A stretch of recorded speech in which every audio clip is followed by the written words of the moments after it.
those neural connections sharp. Okay.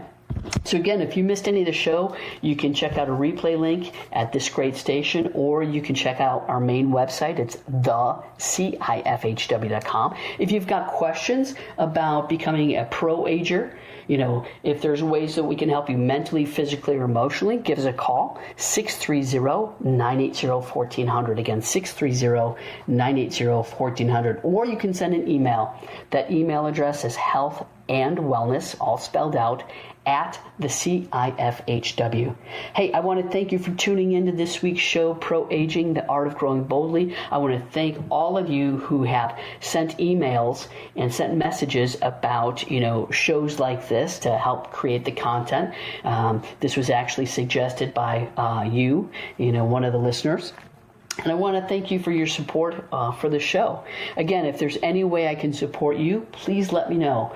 You can send an email, health and wellness, at the CIFHW, or you can give me a call, 630-980-1400. I want to thank author John Spade for his great work featured in Experience Life magazine titled Become a Pro Ager. John, you're awesome. All of you are awesome. Thank you for tuning into Mind Over Matters. I'm your host, Dr. Amy Harris-Nuon, and we'll talk soon. Bye-bye for now.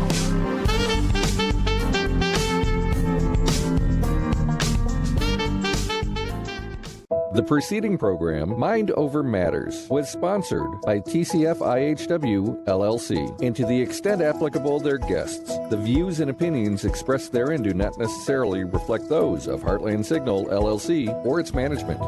Driving it home with Patty Vasquez. Those of you who are hate listening, like the rage, the anger has got to be exhausting. So I want you to also take care of yourselves. Maybe take a step back, try to be mindful about why you're calling people names online. I got called some more names today. I think they are getting a little bit tired. Maybe some of them are starting to have the fart around and find out effects. Patty Vasquez, weeknights 5 to 7 on WCPT 820. Square up. Two-time world champion Andre Berto takes you behind the scenes of life as a professional boxer. Yo, what's going on, man? It's Andre Berto, the #1 ranked welterweight in the world. Find out what it really means to be a fighter. Now you got a chance to really draw in your audience, to let them see who you are. I fought. I loved it. Right now is a great time to really create something else. Andre Berto presents Square Up. Follow and listen on your favorite platform. Let's go. After my wife died, I lost myself too. I didn't feel like doing anything or seeing anyone. Then my granddaughter called to say she misses me, and I realized I had to make a change. That's when I made the call. I got referred to a psychiatrist, and she explained depression can happen to anyone. I'm learning that getting help doesn't make me weak. It makes me stronger. Mental health care works when you make the call. See what it can do for you at mentalhealthcareworks.org. A message from the American Psychiatric Association Foundation.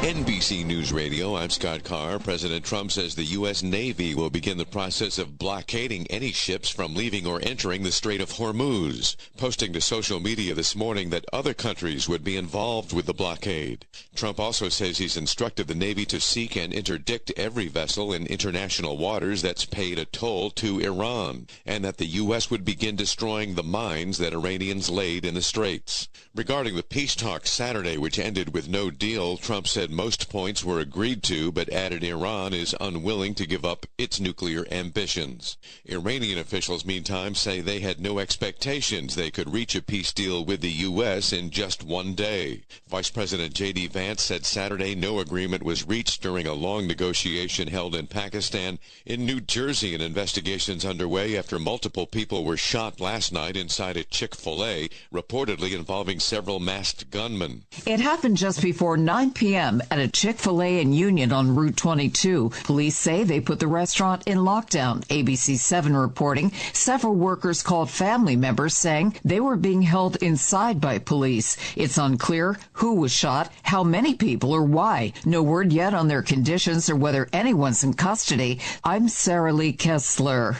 3 people are hospitalized after being attacked by a man with a machete on a New York subway station platform. NYPD says Anthony Griffin allegedly stabbed 3 people on a subway platform at Grand Central Station Saturday morning. Officials say Griffin was armed with a knife described as a machete, behaving erratically and claiming he was Lucifer. Police Commissioner Jessica Tisch says responding officers ordered him to drop the knife at least 20 times and fired their weapons when he came at them. Griffin was pronounced dead at the scene. The 3 injured are expected to survive.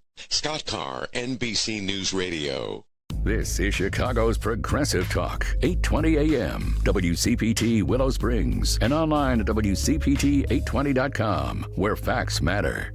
You've been working hard all day and didn't have time to catch up on the news during work. And that phone just wouldn't stop. We've got you covered. Joan Esposito, live, local, and progressive. We will fight as many places and as many times as it takes to get this power back. Joan Esposito, afternoons from 2 to 5 p.m. WCPT 820. Stephanie Miller. I get to say my favorite sentence in the entire world. Here comes Kathy Griffin, hero of democracy. Hello. How are we going to do this? Because I know we're both going to want to talk at the same time because it's a love fest. I am so in love with you. You are so important and wonderful and funny and brilliant, and you are who I aspire to be. No, you. When I grow up, I want to be you. No, you. No, you. Stephanie Miller, weekday mornings 8 to 11 on WCPT 820. If you're looking to refinance a home after a divorce, you need to call Team Hochberg, your trusted local lender. Today, meet Lori, 50, social worker, score 650, income 90 G's a year. Call to refinance her mentally abusive ex-husband off the mortgage and title of their marital home per the divorce decree. Team Hochberg loan officer Anna Webdell helped Lori remove her ex-husband from the mortgage and title of the home, pay off debt totaling over $60,000, which included her attorney's fees, and saved her over $1,000 a month. Let's review. Team Hochberg loan officer Anna Webdell helped Lori remove her mentally abusive ex-husband from the mortgage and deed of the marital home, pay off all her debt, attorney's bills, and saved her over $1,000 a month. Team Hochberg has helped thousands of radio listeners, but we can't help if you don't call 855-563-2843 or visit 56david.com. Atlantic Coast Mortgage, Equal Housing Lender, NMLS 643114. WCPT 820, Chicago's Progressive Talk, where facts matter. I'd like to welcome you to WCPT AM's Out Chicago. Think of us as Sunday brunch with your gay best friends. Now please welcome your host, Scott Duff. And a happy Sunday fun day to everybody out there. Scott Duff here and the triumphant return of Ellen Miller. Hello, Scott. Good to be back with you. Just in time for Greek Easter. Yes, just in time. Where are my red eggs? Where are my red eggs? I just got home last night. I didn't get to dye any. Girl. Next you need year. to prepare because we have to do the little Cristo Sancta. I know. I used to bring them in for us, but I don't have any. Girl. I'm sorry. Look, if you're going to take all this time off, you need to come prepared with props. I know. Props and eggs. I managed to get myself here today. Let me tell you, I had to walked out the door and went back in 3 times. Oh, my computer. That might help. Oh, I need this. My coffee. Yeah. Anyway. And I'm trust you had a lovely, lovely time. Oh, my God. Too nice. Never no such nice. thing. No such thing as too nice. Even in the rain, we had a good time. No such thing as too nice. Yeah, you're right. Thank you. It was wonderful. How wonderful. And you got to have your nearest and dearest with you for, it was a good chunk of time, almost 2 weeks. Yeah, no, it was nirvana. It really was. Beautiful. Fabulous. And there's a picture of you on a horse on a beach. Like, did you ride that horse on the beach? Yeah. I met the guy, and so it's her birthday. He was, so he goes, "I'll just give you a ride for your birthday." Oh, okay. And I rode. He held on to it. And then he said, "If you want to give me a little something," which of course I did, because I triumphantly rode up to my resort, and most of the people there knew it was my birthday. Yeah. And they're all yelling "Happy Birthday" to me while I'm on the horse riding back to. It was like that is amazing. Pinch me. I was like magic. I love it. Anyway, I love you had a magical, mystical time. Everything. And I'm glad you're better. I know. We'll talk about that. Hello again. If you have the chance to get pneumonia, skip it. Skip it. I highly. You did it between shows, though. Last week I was just kind of like, hold on one second. Yeah, it was just gross. It was a gross time. But yes, I'm feeling so much better. Thank goodness for modern medicine. Yes. If only our health secretary believed in modern medicine. Yeah, well, that's a whole nother story. Yes, indeed. Yeah, there we go. But hey, we've got a great show for you today. Look, Burt Bacharach. One of my all-time favorites, Hal David and Burt Bacharach. He's like hit after hit after hit after hit. Iconic songs. Yes. There's a new show, Going Bacharach, The Songs of an Icon, is coming to Apollo Theater starting April 21st. And we're going to chat with the super fancy director, David Zippel. He is a Tony Award and Olivier Award winning lyricist and multiple Golden Globe and Academy Award nominee. Nice. Very, very fancy. He did all the music for he did the lyrics for Mulan and Hercules. Oh, yeah. Yeah, there we are. He's a talented man. He is a talented man, and I'm very excited to chat with him about all things Burt Bacharach. Nice. I love that. This is, okay. It's one of my faves, Burt This Bacharach. is how can I tell you? Yeah. I never knew that Always Something There to Remind Me was a Burt Bacharach song. Oh, you didn't? No, I thought it was just Naked Eyes. Like when it first came out, when it came out in the 80s. You heard the reboot. Well, because I heard, well, it also because I'm a few years older, so I heard the original. Yeah, Dion doing it. But that was what my mom used to have. Back in the 80s, when all of a sudden, everybody was Chinese cuisine was sweeping the country. So everybody was making egg rolls and doing stir fry. My mom had these gigantic chopsticks that she would use in her wok. But as a true Gen X latchkey kid, I would put my pillow on the countertop and I would grab those gigantic chopsticks and I would play the drums to nice. To that song. And you have a distinct memory of that. I do. And then a couple years ago, I mean, this is literally it's been maybe 3 or 4 years that I was driving home listening to some oldie station, and all of a sudden Dionne Warwick comes on. I'm like, version. Wait, what? What? Oh my God, that's I know. There we are. So we're going to be talking all Burt Bacharach and everything. Can't wait. And things are about to get super camp-tastic out in Lake Forest as Citadel Theatre opens Ruthless, the musical, a gleefully twisted satire that follows Tina Denmark, an adorably sociopathic 8-year-old who will stop at nothing, including murder, to land the lead role in her school play. Ooh. I recognize this. You do? This is my story. I'm kidding. No, I didn't do that. Okay, but, I thought I was learning something new after 14 years. Yes, I know. I went and I took out everybody. 14 years? No, 12. 12, okay. It just seems like 14. Sunday morning. Actor Bob Bullen's going to be joining us in the second hour. And of course, we would love to hear from you. So give us a call at 773-763-9278. That number again is 773-763-9278. And you know what? If you don't feel like chatting with us, you can always send us a text at the very same number. That's 773-763-9278. Please send us a text because we got a lot to talk about. It's been a busy week. And of course, you can listen to Out Chicago live Sundays from 11 a.m. to 1 p.m. Central at 8:20 a.m. on TuneIn from heartlandsignal.com, or watch the live video stream on the WCPT Facebook page or the Heartland Signal YouTube page. And don't forget, we're reading your comments, so please leave your thoughts as well as like and share our Facebook page. You can find it at facebook.com/WCPT820. Yeah. So, wonderful time. What would you say was the highlight of the trip? What was the highlight? Well, my birthday day. So...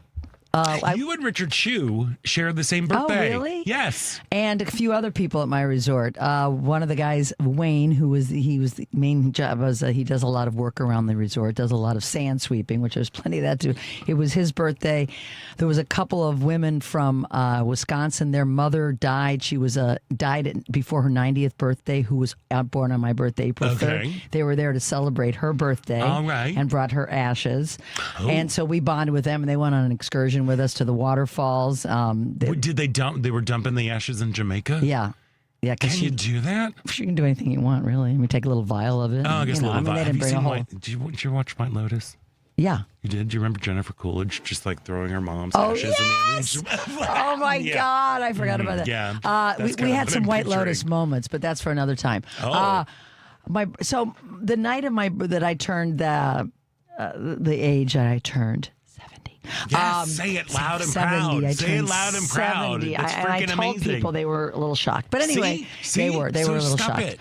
But anyway, we went and heard a reggae show at a great club called Woodstock, and then I came back to our place and I wanted to like ring it in, and we had like 4 rooms right on the beach, and 3 of the rooms were occupied by our friends.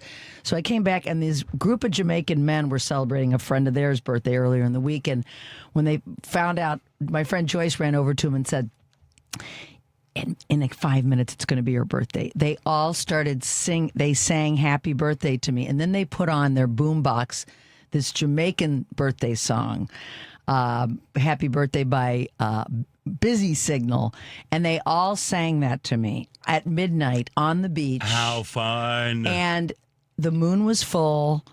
It was, hi Kathy, one of my friends is from Washington State, is listening. The moon was full. All these guys were singing. That's how it started. And then the next day, we had a beautiful dinner. Kathy asked everybody to share memories and when they first met me, and that was poignant and funny and fun. I had a horseback ride down the beach. We did a 2.5-mile walk every day up and down the beach, and on the way back, these guys solicited us for a horseback ride, and they said, "It's your birthday. Come on, just get on. You want to give me something, you can." And as I rode up to our resort, everybody knew it was my birthday, and they were all yelling happy birthday and waving as I on the horse. I mean, it was like, and you were completely I think I was naked, on an like edible, I'm sure I was high. I was in Jamaica. Girl. All right, the truth comes out. The truth comes out. Secret of youth. The fountain of youth is through gummies. And and my friends, I love my friends. There was no drama. There was no issues. Everybody was just wonderful, and they were pinching themselves that they were there. Some had never been there before. Some had been there with their family on a cruise and stopped for a day to Ocho Rios many years ago. Many want to go back next year. We might just call it the birthday trip, and anybody that has had a birthday, which means we're alive. Everybody will be there, right? Yeah. So I just, and the Jamaican people, Scott, they have been through so much. We did a trip to Wyas Falls, a 50-mile drive through the island, and the destruction. You don't see it if you just go to a resort. Like our resorts are all fine, tourism, and they're built differently than their little houses, and then some of them look like shacks, to be honest, that are leveled. They don't get much help from the government. They're there toiling at all the resorts and wherever they work every day to rebuild their homes. But they remain hopeful. They're optimistic. They're not woe is me. They're very resilient people, and they're kind, and they're just lovely, and they know what's going on in America right now, which we'll get to that, because I have some thoughts about that too that I learned about that you don't know until you go to a country what they're going through based on some of the things that the Trump administration is doing. Oh yeah. And I couldn't think of a better place to turn 70 and be with my dear friends and my beautiful wife, Kathy, who she arranged a tropical flower arrangement to be delivered to our room that was just beautiful. And I just feel like one of the luckiest people in the world. I really do. And it was magic. It was really magic. All about, it's all about community. It's about grabbing the people and putting the phones down and just being with each other. Yeah. It doesn't help that it's on a beach. Yeah, it doesn't hurt. Rather, it rained every day just about, but it didn't dampen our spirits. We just, and I played harmonica every single day. That's so strange. With bands, some of which I played. Yeah, there's a couple of great. Odd. You know what, they do a lot of music during the day from 2 to 6. Yeah, which is wonderful because when the rain came, we'd go to one of the places on the beach. They're covered, where I proceeded to jam, and it was just magic. Sounds like heaven for you. It was. So thank you for holding down the fort. Of course. If only their government was a little bit more friendly towards the LGBTQ folks. But everybody I met, I introduced the Jamaicans, Rastas, everybody. I introduced Kathy as my wife, and they smiled and said, "Nice to meet you." So really, how I was treated is what I wasn't hiding who I was and who Kathy was. Yeah, no, but I mean, it's been years since we'd had Stacey Ann Chin on, who is an activist and artist from Jamaica, who was saying things are changing, especially with the Jamaican people, but it's the government that's still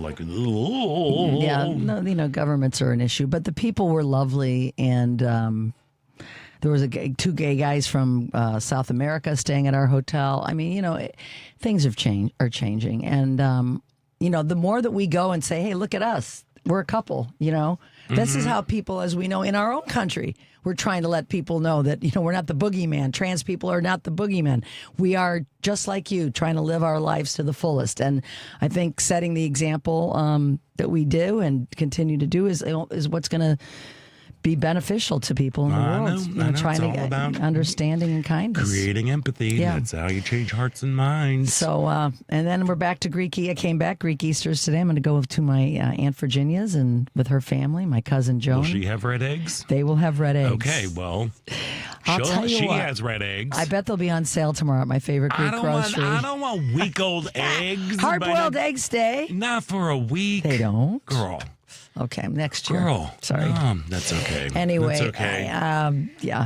I would if I could, but I couldn't, so I didn't. I know, it's okay. Thank you. I'm just giving you a hard time. I know you are. But anyway, thanks for holding down the fort. I'm glad you're feeling better. I know you had pneumonia. Me too. Pneumonia was awful. And then, I got to round out the whole thing by doing my taxes.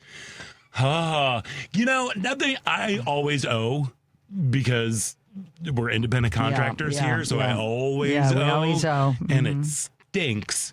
And I get so mad paying I pay a good chunk every year and it sucks. And I get so mad that I'm like, this money is not going towards where it should go. It's like clearly if Ding Dong is asking for what, like some $1 trillion budget, it's like clearly we've got money that we can send people to give people we go to school. We could take care of so many people if we didn't get into these needless, ridiculous blood for oil wars. All right, I'm going to keep my vibe. You can keep the vibe. But think of the billions of dollars, and I mean billions of dollars. Well, he's asking for trillions now. I know. You know what? He makes it drives me crazy. Crawl. So I'm like, oh, okay, and also I'm paying a good chunk that really affects me as a regular American guy trying to get by, and knowing them, all of them don't pay a dime. Or it's like, it gets me so mad every year, and yet I do it. And then yesterday I was feeling I did my taxes on Friday because that's how you spend your weekend. But I had to you were gone the best time because it was so gross here. It was so gross. It rained. It the first week you were gone, it rained, and then this week it was Chicago being Chicago. Yeah, I didn't even pay attention. Yeah, don't worry. Weather. You don't need to do that because it was Chicago being Chicago. It was cold, 30 degrees on Tuesday, and I'm like, and we're warming up today. This week it looks like we're going to get some nice Today's things. A great day to be back. But I had to break down. I had to buy flowers. I saw. Now these flowers, are they meant to be planted at this time of year? Yes, they're called. Yes, I went to Gethsemane, which if you've never been there, and you need you need a little just walking around that place will cure your blues. It's so pretty. They've got everything they have everything you'd ever want. and stock and primrose. There was just everything was out, and it just tables and tables and tables filled with just flower, just beautiful colors just kind of exploding at you. And they're cold weather. They're cold weather, yes. I don't know. Here's the thing. Yeah. They're probably going to die. Oh. They're probably going to die. Can you throw some plastic ponchos over them or something? I could if I wanted to, but then that's just too much work. They're not cheap, though, those flowers. No, well. No? They weren't. I mean, they weren't not cheap. But, there we go. Yeah, but so They look pretty. I saw the photo this morning. I had to treat myself. I'm like, all right. But I was smart. I got some ferns. They can those can take stay. the cold. Yeah, they can handle it. I got pansies. Don't mess with a pansy. I love it when people call me a pansy. I'm like, that's right. This pansy will stand up and fight. That's what these little pansies do. So I needed some color and just some sort of optimism that was going to be coming through. Yeah, I understand. Because it's this has been a hard winter. And this was a really, really awful, hard week. Yeah. Oh, but before we do have to take a break. But before we do, I think somebody who was just celebrating a birthday is on the phone. Another Aries brother. There we go. Michael O'Connor, welcome. You're on Out Chicago. Hi, good morning. Happy belated birthday, or Happy belated birthday, happy Michael. birthday. Yes, well, thank you. I called to say happy birthday to you, Ellen, and I didn't know. Well, I guess social media really works because I've had a lot of people basically say happy birthday to me. Yes. But I just wanted to, I called also, not just only to say happy birthday to you, Ellen, but also to sign on, piggyback on both of your conversation that you're going to have with the famous Burt Bacharach. Yes. My favorite, it's interesting that this is happening today because I was playing, I have a Bacharach as far as collaborative with Ron Isley. Isley meets Burt Bacharach. Oh. Yeah. This came out in like it's been a while. I can't even see how long it's been. But it has been a while. But Elfie is on there. Raindrops Keep Falling on My Head is on there. And my favorite is the guy in love with you. In love with you. We're talking about classics here. So wait, so Ernie Isley of the Isley Brothers collaborated with Burt Bacharach. Yeah. I had no idea. All right, well, we're going to have to check that out. I love the Isley Brothers. Yeah. I love Burt Bacharach. Ronald I don't know how I missed Ronald that. Isley. Ronald Isley. Okay. Not Ernie, but Ron, right? Ronald Okay. Isley, back in the day. So this is the music that you put on when you have company. I knew you were going to say that. How did I know? Yes, you do. Yes, you do, Michael O'Connor. I'm going to let you two go, and thank you both, and happy birthday to you, Ellen. And happy birthday to you. We're both Aries, and I believe we are actually born the same year. No, I think you are. Didn't you say you're going to be 70? That was going to be what? Didn't you say you're 70? Yep. Oh, no, dear. We were not born in the same Oh, I thought you were born in 56 also. I thought we were... Okay. Okay. Well, But you I look, got my hair dyed. you look don't look a day over 62. There we go. Okay. Thanks, Michael. I Thanks appreciate so much you. for calling, Thank Michael. you. We really Thank appreciate you. it. All right. You know. I thought we were the same age. Well, there we He kept calling himself old, and I thought, I think he's my age. Well, maybe. I mean, he didn't say what year he was born. I thought So maybe it was just one. Maybe it was one more year. Okay. Anyway, I did start saying it on the trip, just so you'll know. good. I'm proud of you. I'm proud of you because like a lot of people don't get to be 70. And again, I know you are You're right. like you are.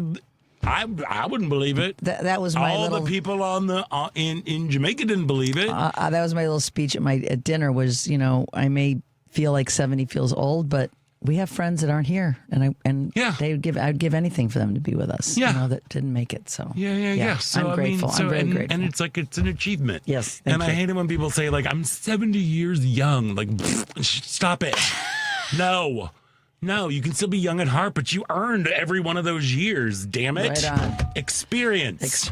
You know what's going on. You know the story. Be proud, and you're still up there like blowing on your harp. Oh yeah. There we are. Thank you. And yet, no red eggs. Okay, and on that note, we are going to take a quick break. But before we do that, this part about Chicago is brought to you by Team Hochberg. Hey, if you are purchasing a new home, you need to call Team Hochberg, your trusted local lender. Kim, a single mom and longtime renter, called David after reading several of his over 700 five-star Google reviews to get pre-qualified to purchase her new home. David answered Kim's questions, supplied a realtor with numerous pre-approval letters until she located and purchased the perfect home for her and her 6-year-old daughter, Sophia, where they're going, I hate this line so much, so they can enjoy future life cycle events. Life cycle. It's so weird. I picture them taking that money that they saved and buying life cycles and just pedaling away in their new home. That's what it will do. On a life cycle. Let's review. Kim contacted David to secure a mortgage on her first home, and David helped her secure a low interest rate mortgage with only 5% down. If you're purchasing a home and would like the same outstanding service and maybe afford a life cycle and low interest rate as Kim received, call Team Hochberg now at 855-563-2843 or visit 56david.com. Team Hochberg has helped Kim and thousands of WCPT listeners, but they can't help if you don't call 855-563-2843 or visit that website you know and love, 56david.com. Atlantic Coast Mortgage, Equal Housing Lender, NMLS 643114. We are going to take a quick break, and boy, oh boy, my butthole was tight this week. This man's crazy. We're going to talk about it in the second hour, in this next segment. So give us a call or text us, 773-763-9278. We're taking a quick break, but there's more Out Chicago right here on WCPT Heartland Signal.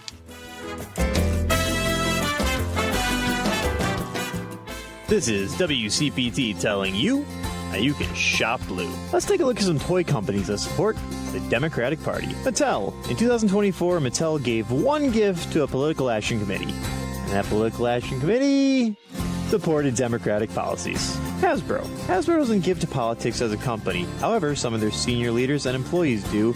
And in 2024, 85% of their donations went to the Democrat Party. Lego. Lego doesn't give to politics as a company as they're not even located in the U.S. But some of their senior leaders make donations, and while they are very small, since 2016, 100% of Lego's donations went to Democratic candidates. Funko. Funko doesn't give to politics as a company, but some of their senior leaders and employees do, and they tend to lean more Democrat, with 54% of their donations going to Kamala Harris's campaign in 2024. This has been WCPT telling you how you can shop blue.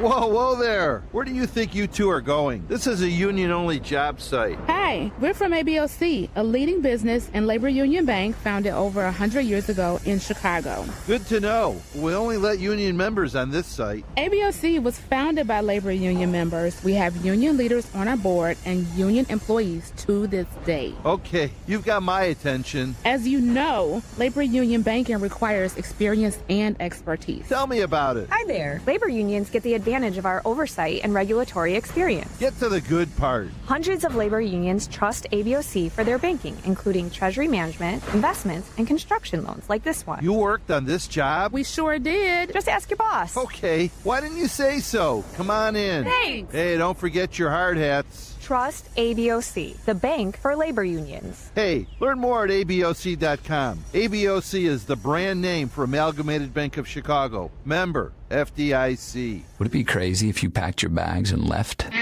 For a week, a month, a year. What if you left for 2 years? What if you were going far away to help in a village on the edge of the Gobi Desert? To teach children and learn a thing or two about yourself? Would that be crazy? Peace Corps. Life is calling.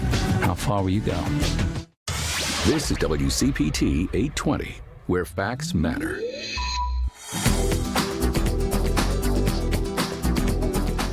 I'm Molly McCormick. And I'm Danny Parpan. And we're an indie folk group called The Fruit Flies. Welcome back to Out Chicago on WCPT.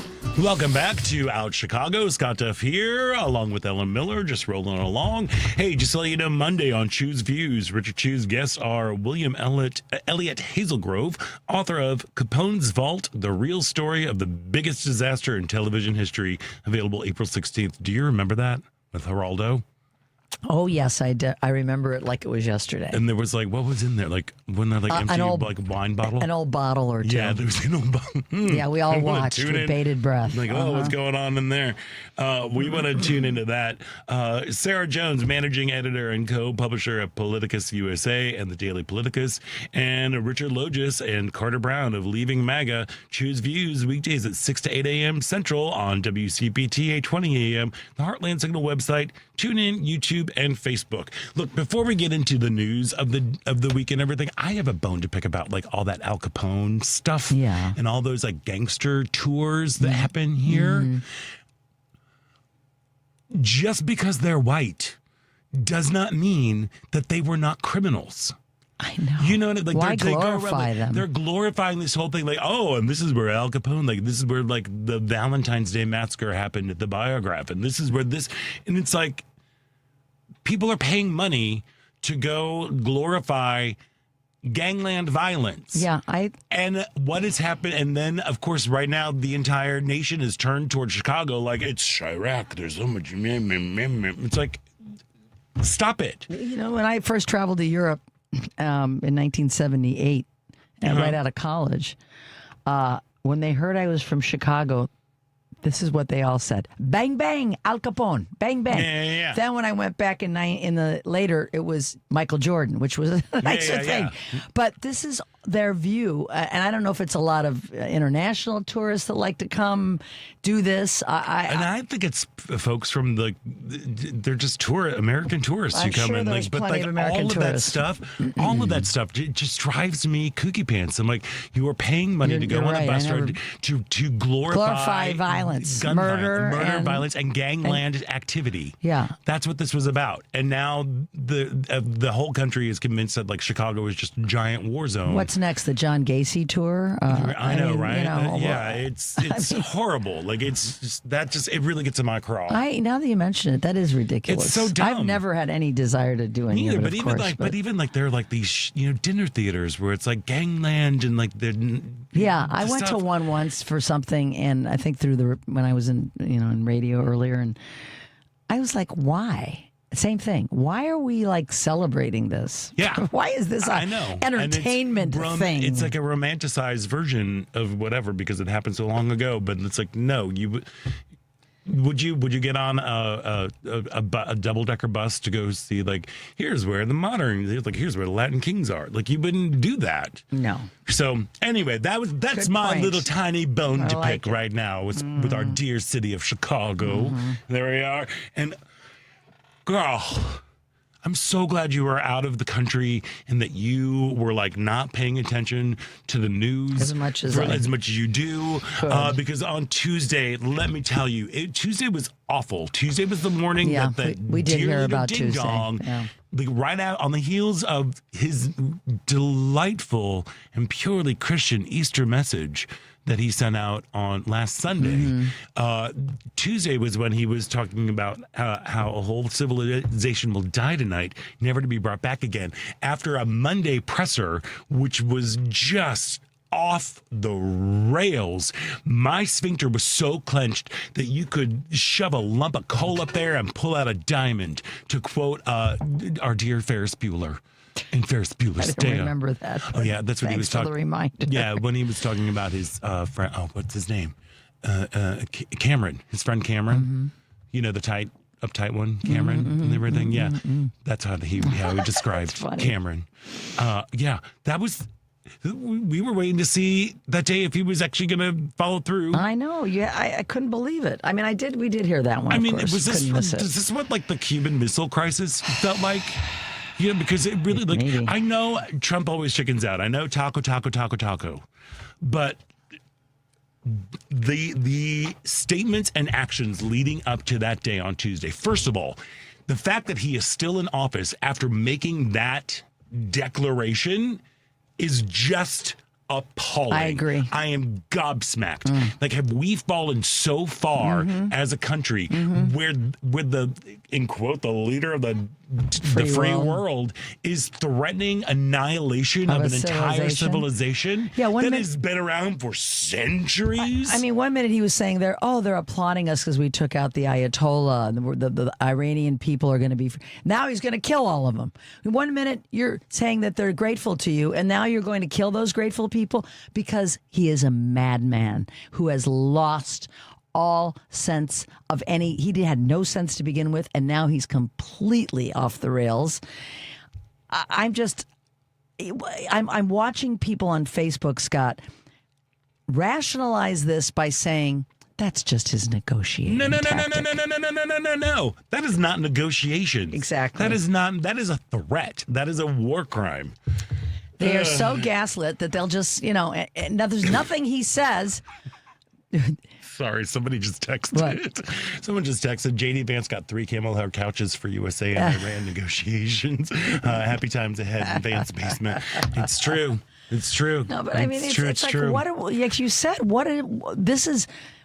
how can this be at all tolerated by, I don't care what party you're in?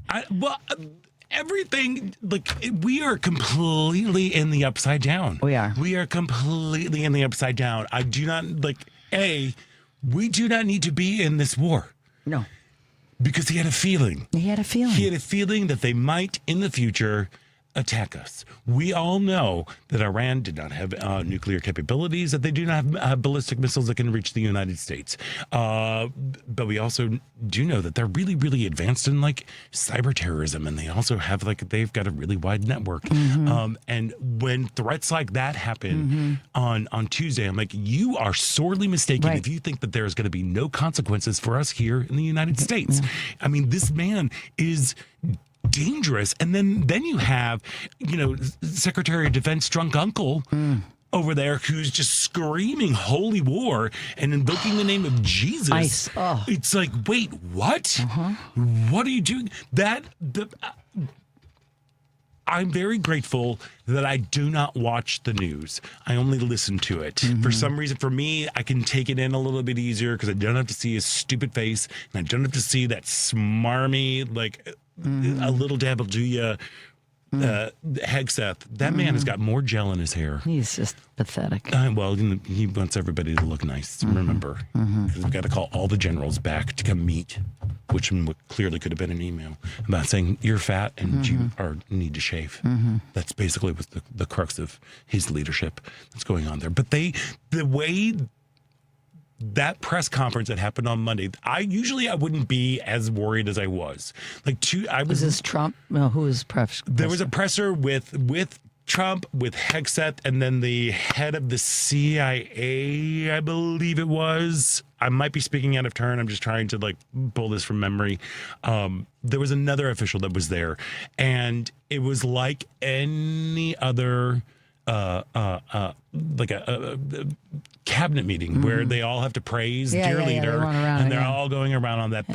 But the language that they were using, the way the drunk uncle was talking about how it is, this is the holy war. And when they got that second fighter pilot that had crashed, did you hear about that? I did hear a little bit about that. Okay, so the important rescue, which still just seems very odd to me.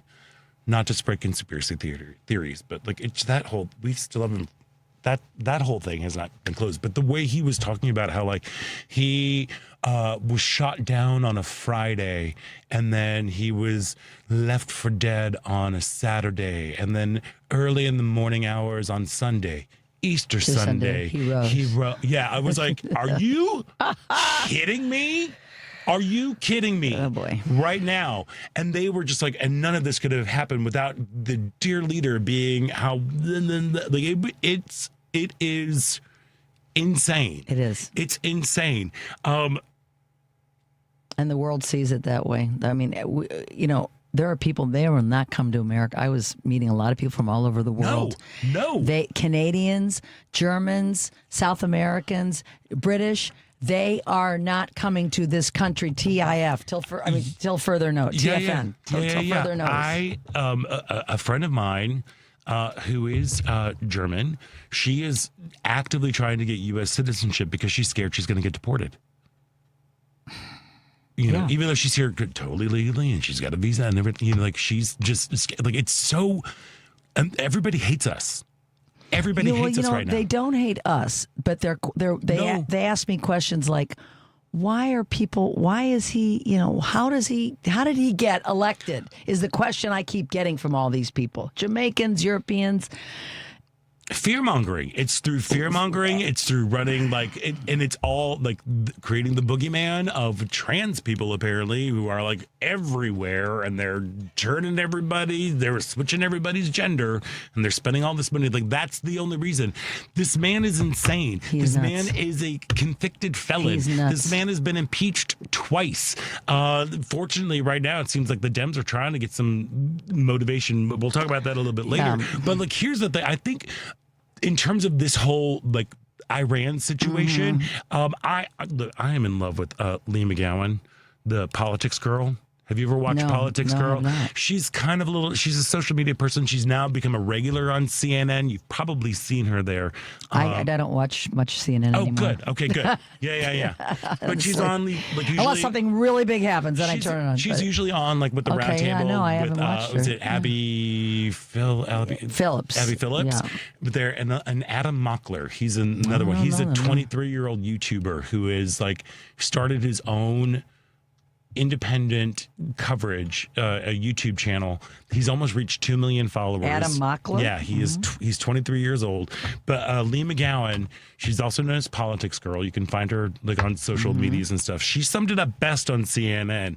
The way she said, she's like, all right, so there was a deal and Trump came in and said, I can get a better deal. And then he ripped it up and didn't get a better deal. And then he went into that country at the request of another country's leader and spent $50 billion and killed thousands of civilians and at least 13 American soldiers, and hundreds of American soldiers are injured.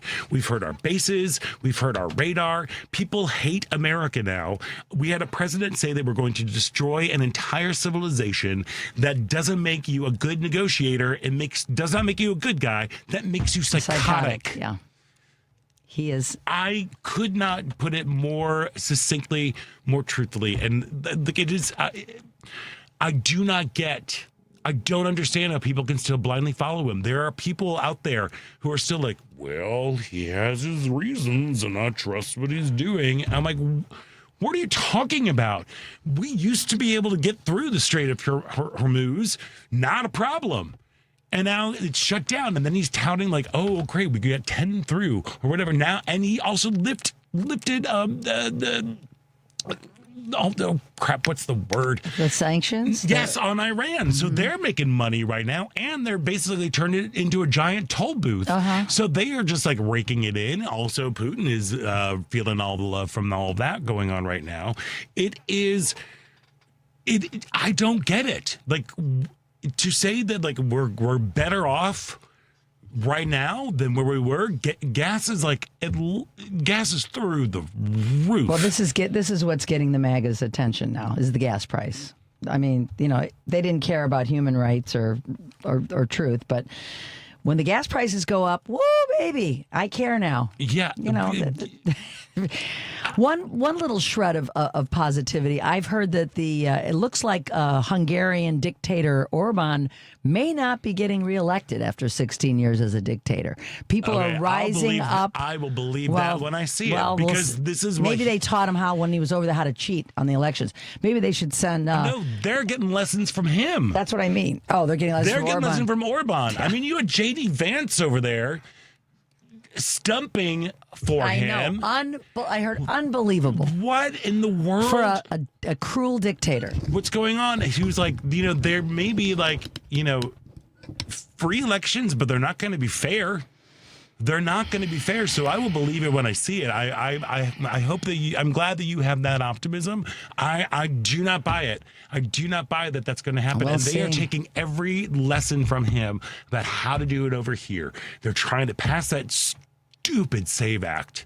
That dumb. I hate that. Because for some reason, they have been able to convince all the MAGA people that our elections have been compromised, and that apparently, just like trans people, there's a huge influx of undocumented people who are voting in our elections, which absolutely is not a lie. True. Not true at all. It is not true. Not true. Lie. It's a lie. And with the SAVE Act, again, going into, it's going to hurt women.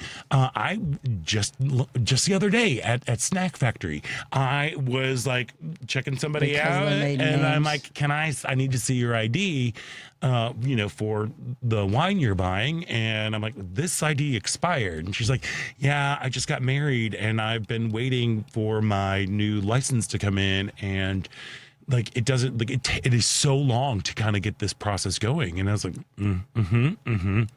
good luck trying to vote. Yeah. But she's got a passport at least. Well, here's the thing. I think a lot of Republican voters are going to be hurt by this. just as, if not worse, because think of all the people in the South. But they don't know that. They don't know that. That don't have passports, that don't follow. Oh, yeah, I haven't had my license. They don't have the real ID. They don't have anything. They have. So I feel that those, liberal people, Democrats might have more passports on them than a lot of these Republicans from southern states that may not get out of their state very often. Well, yeah. I don't know. I hate the SAVE Act. I think it is such a blatant attempt at fixing the election. It is such a blatant attempt. 1,000%. And to ensure people are behind it, they're tacking on all of these trans things. Oh, I know. The trans athletes. That's their little golden ticket. And it's their golden ticket. Like you said, they're like, we've created a boogeyman about trans people, and in particular, trans women in sports. Yeah. Now, we have talked about this many times on this show. So out of, I believe it is like 50,000 student athletes. Yeah. There are 10. Yeah, 10. Let's elect a whole president, a president based on that, on 10 people being trans athletes. 10 people. And this is why you want to pass this legislation. And with all of the shenanigans that have been going on, the Democrats aren't really doing anything. They're finally getting, there's amping up talks of impeachment or invoking the 25th Amendment, even though like the past two impeachments did nothing. And also the whole 25th Amendment, it ain't going to work. It ain't going to work because you need 2/3 majority in both the House and the Senate, or you need the vice president and a majority of the cabinet to invoke it. Clearly, they've all drunk the Kool-Aid. They have. And they're not doing it. But there are people out there. There are more than 70 Democratic lawmakers who are calling for impeachment or the 25th. I know it's not. It seems to be like a fool's folly, much like me planting flowers in April in Chicago. But you have to do something. We have to do something. We need to show that we've got some sort of spine that is, that we will not take this anymore. I am so mad and I am so scared most of the time because this guy is just nuts. There's nothing that he won't say or do to further his insane narcissism. Yeah. And let's put up a new arch. Look, we got to take a break. Sorry. I'm not sorry. No, we're not sorry. I'm just mad. We're mad as hell. We're not going to take it anymore. Network. There we are. Yes, anyway, indeed. We're going to take a break. And when we come back, what the hell was Melania doing this week? Something ain't right. Something ain't right. Something ain't right. All right, we're going to take a quick break, and when we come back, there's more Out Chicago right here on WCPT Heartland Signal.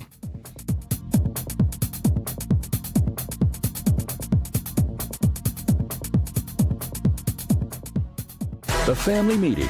We almost still have no choice but to vote because the other evil is really, really evil, right? Where some folks are just like, my life doesn't really change because, it's not going to really be that bad for me. No matter who wins, my life goes on. But if this other one wins and he's targeting certain groups, if I'm in that group, I'm screwed. Yep. Sundays, 4 to 6 p.m., The Family Meeting. Margaret is a 71-year-old widow who came to Brookfield Tax Planning because she was worried her accountant and financial advisor weren't doing enough to reduce her taxes.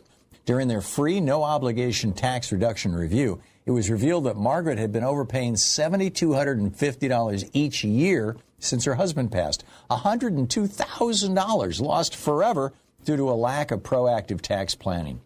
Her accountant does returns after the year is over when it's too late.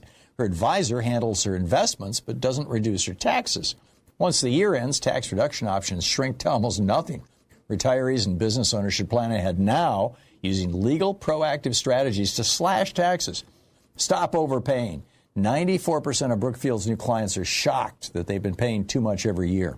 Call Brookfield Tax Planning at 708-485-3439 or visit BrookfieldTaxPlanning.com for your free review. You have nothing to lose.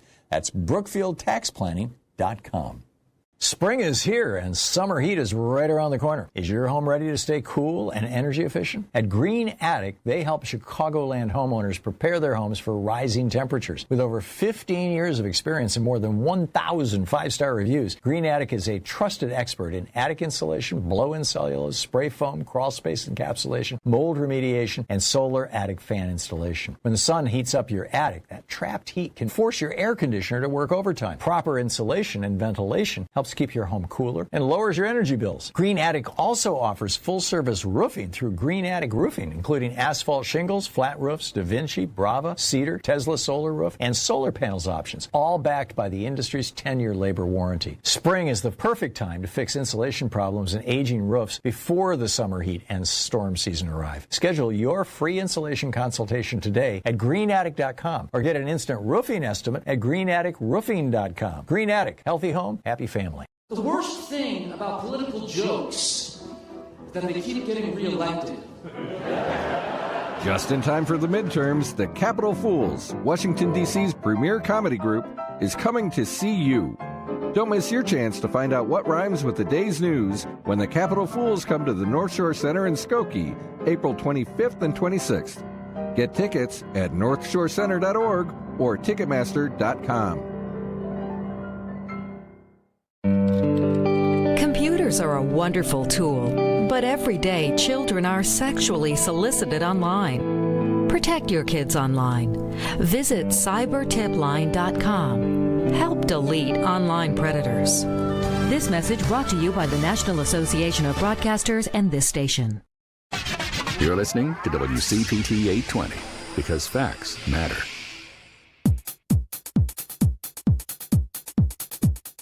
I'm proud to be Out Chicago, and you should be proud to be listening to Out Chicago on Chicago's Progressive Talk. Welcome back to Out Chicago. Scott Duff here, along with Ella Miller. Stephanie, I was on vacation with both of our ex-girlfriends. Yes, that's right. I always forget that you both dated Stephanie Poppy. and I dated Poppy, and she was with us in Jamaica. She was with us yesterday. I'm surprised Stephanie didn't do a drive-by. Steph, come on by next time. Steph, next year for the reunion. For the birthday weekend. Yeah. Hey, tomorrow, Monday on Live, Local, and Progressive, Joan Esposito will be joined by Emmanuel Chris Welch, Speaker of the Illinois House of Representatives, Illinois Congressman Eric Sorensen, and Ed Yonka, Director of Communications and Public Policy at ACLU Illinois. That's Live, Local, and Progressive weekdays from 2 to 5 p.m. Central on WCPT 820 AM, heartlandsignal.com, and tune in. Girl, now I know you didn't, this you were like, wait, what? Yeah, this one I had to catch up on a little bit. What was going Melania Flotus. Methinks the lady doth protest too much. Girl, what was up with this weird? She gave this press conference. Every day is Blur's Day. I think it was Friday. Might have been Thursday. It was what time of the day was it? It was like in the middle of the day. Apropos of nothing, she just kind of decided to walk out. Apparently, without like the West Wing knowing, which I find was her dear leader husband right nearby her? And No. He was doing something. He was golfing. He was too busy looking at the pretty arch that he wants to put up. No, I heard about that. Mm-hmm. That Atlantic City version of the Arc de Triomphe. He was too busy doing that and everything. And then meanwhile, wifey was out saying, hello, I do not have anything to do with Epstein. I was never trafficked by the Epstein. He did not introduce me to my husband because my husband and I met at a random gala. It's detailed in my book. She took time to plug her book. Oh, my God. In the middle of this, while saying she's learned from the grifter of all time. All of these people need to stop saying these things about me. They're terrible lies. And she basically rambled for about 6 minutes, denying ever knowing Epstein, denying not being friends with Epstein, not knowing that he and Epstein did not ever get together. It was just so weird. She ended her statement by calling on Congress to hold public hearings for Epstein survivors, urging lawmakers to give the victims a chance to testify under oath and place their accounts permanently in the congressional record. Now, why stir something up that dear leader clearly wants us all to forget. It was weird. Well, here's when this this is supposed to be like, isn't the GOP supposed to be the party of family values? Yes, patriotism, family value, morals, Christianity, Christian beliefs. So this is when this story gets such a trashy soap opera, or an episode of Dynasty, where you've got this there's speculation online about this Brazilian model who came to the U.S. via Epstein when she was 17. She was entrenched in the same world of models, money, and access to power as Melania. She was the girlfriend and baby mama of a dear friend of dear leader, who was the person who supposedly introduced Trump and Melania. So I don't even know why that matters, who introduced them to who. Whatever, they're together, and I'm sure clearly wedded bliss. The picture of these beautiful things. So then this model, Brazilian model, and her boyfriend and baby daddy, they split up and got into an ugly custody battle, and then baby daddy called ICE on her and had her deported, and she's now threatening Melania directly that she's going to spill the tea. Spill. Here's the thing that's really, really, really annoying to me. So this is the administration that claims to be all about morals, all about family values, and here we are, they're just bringing all this stuff up. It's so bizarre. There was a great opinion piece in The Advocate by Josh Ackley, and he wrote, look, they've spent years positioning queer people as a threat to the social order, legislating against LGBTQ plus lives in the name of stability, discipline, and virtue, while operating inside a reality that looks like this: morally bankrupt, messy, opaque, and constantly shifting depending on who is speaking and what needs to be said in the moment. That was Josh Ackley from The Advocate. It's a great opinion piece. And not to mention the disrespect that this provides for the 15 survivors who released a statement saying that the First Lady is now shifting the burden onto survivors to protect people with power, including the Department of Justice, law enforcement, prosecutors, and the Trump administration. They have already testified. What is it you're saying? We have all of this information. It's already been done. Yeah. If your husband's administration let the truth come out, which he and Pam Bondi and everybody else did their best to stop from coming out, we would have all this information. What is exactly is she trying to accomplish here? That's what I mean. It's and of course she brought up we're in the middle of a war. There's supposedly peace negotiations, which did not work out, by the way, after a 21-hour negotiation. But you know what, lady? Why don't you just trot across the hall and knock on that door of his separate bedroom and tell him hey, release the Epstein files. Do that, please, for everything will be good then. I guess this is how she communicates with him, through through stupid press conferences where she doesn't take a question. I don't know. Anyway, we're going to take a deep breath. We're going to take a break. We're going to listen to some news, which I'm sure will lower everybody's blood pressure. And we're going to come back with the second hour of Out Chicago right here on WCPT Heartland Signal. The Sports Cubicle. We have a two-time national champion, head coach of the North Central Football Cardinals. It's Brad Spencer joining the Sports Cubicle today. How much do you have to live in the world of the transfer portal? If you look at what's going on, so much of college football at the higher levels particularly has become transactional, and we want to stay transformational. It's always been about being an all-American father, husband, and teammate. The Sports Cubicle, Sunday nights, 9 p.m. on WCPT. From the heart of Chicago, it's WCPT 820. Progressive Talk Radio, where facts matter and voices fight for change. WCPT 820. NBC News Radio, I'm Lisa Carton. President Trump says the U.S. Navy will prevent ships from passing through the Strait of Hormuz. Trump made the announcement in a post on Truth Social this morning, saying the blockade would be effective immediately. He also accused Iran of extorting international shipping by charging a toll. The move dims hopes the war will end anytime soon after peace talks in Pakistan failed to produce a deal. This, as Vice President J.D. Vance says the U.S. and Iran have not reached an agreement agreement. Speaking to reporters after meetings with Iranian officials in Pakistan, Vance said the U.S. made its terms very clear. Bad news is that we have not reached an agreement, and I think that's bad news for Iran much more than it's bad news for the United States of America. Vance concluded by saying the U.S. has laid out its final offer and, quote, we'll see if the Iranians accept it. This after President Trump said Saturday night that regardless of how peace talks with Iran play out, the U.S. wins. An investigation is underway after multiple people were shot last night inside a Chick-fil-A in North Jersey. Here's Sarah Lee Kessler. It happened just before 9 p.m. at a Chick-fil-A in Union on Route 22. Police say they put the restaurant in lockdown. ABC 7 reporting several workers called family members saying they were being held inside by police. It's unclear who was shot, how many people, or why. No word yet on their conditions or whether anyone's in custody. The suspects said to have been wearing masks.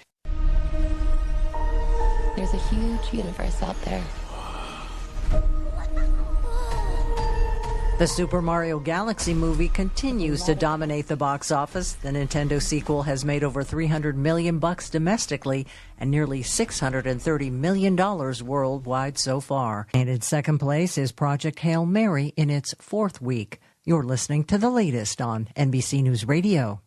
This is Chicago's Progressive Talk, 820 AM, WCPT Willow Springs, and online at WCPT820.com, where facts matter. From energy to public health, extreme weather, the economy, and more, Climate Connections makes the global local. Hear it weekdays during the Tom Hartman program and during Joan Esposito, live, local, and progressive, right here on WCPT 820, Chicago's Progressive Talk, where facts matter. This is First Take at Daybreak with Al Kendall. Sundays, 7 a.m., where sharp minds meet real conversations. From city programs making a difference to guests shaping Chicagoland's future, Al's got the mic and the message. You'll hear from folks like Board President Tony Preckwinkle, city and county officials, and maybe even your alderman. He has a rotating cast of insiders who actually know what's going on. If you want the headlines and the backstory, start your morning here. First Take at Daybreak. Sundays, 7 a.m., unplugged and unfiltered. Tolerance is accepting someone before they walk through the door. It's about accepting people for who they are as individuals. Tolerance is celebrating the diversity that makes us great. Tolerance. Honor the differences. Picture a world of respect. Visit tolerance.org to learn more.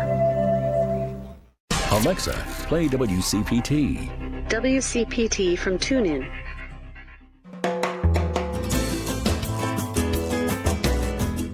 Welcome back to Out Chicago on Chicago's Progressive Talk. Can I get you another Bellini? Why, yes, Stephanie Miller. We would love a Bellini. There's Stephanie again. Stephanie again. She's following you. She's following you. Hey, welcome back to the second hour of Out Chicago. Scott Duff here, along with Ella Miller. Yes. Just rolling along. Oh, and thankful that we get to shift gears. Yes. We're ready for that. We need love. art. We need love. You know what the world needs now? That's right. It's love. Sweet love. That's right. Sweet, sweet love. That's the only thing. There's just too little love. There we are. Yeah. We also need some campy stuff, too. A little bit later on this hour, we're going to be chatting. Girl, have you ever seen Ruthless, the musical? Ruthless? Ruthless, the musical. No, I have not seen it. This is, okay, well, you got a chance because it's coming up at Citadel Theatre up in Lake Forest. They're Ruthless, the musical, which is, it's hilarious. It's basically like The Bad Seed.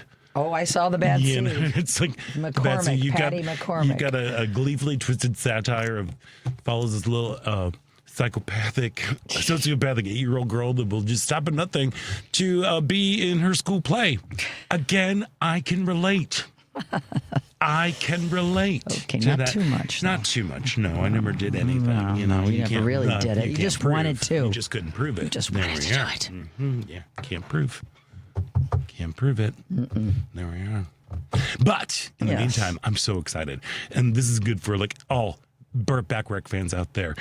Going Bacharach, the songs of an icon, is coming to the Apollo Theater starting April 21st.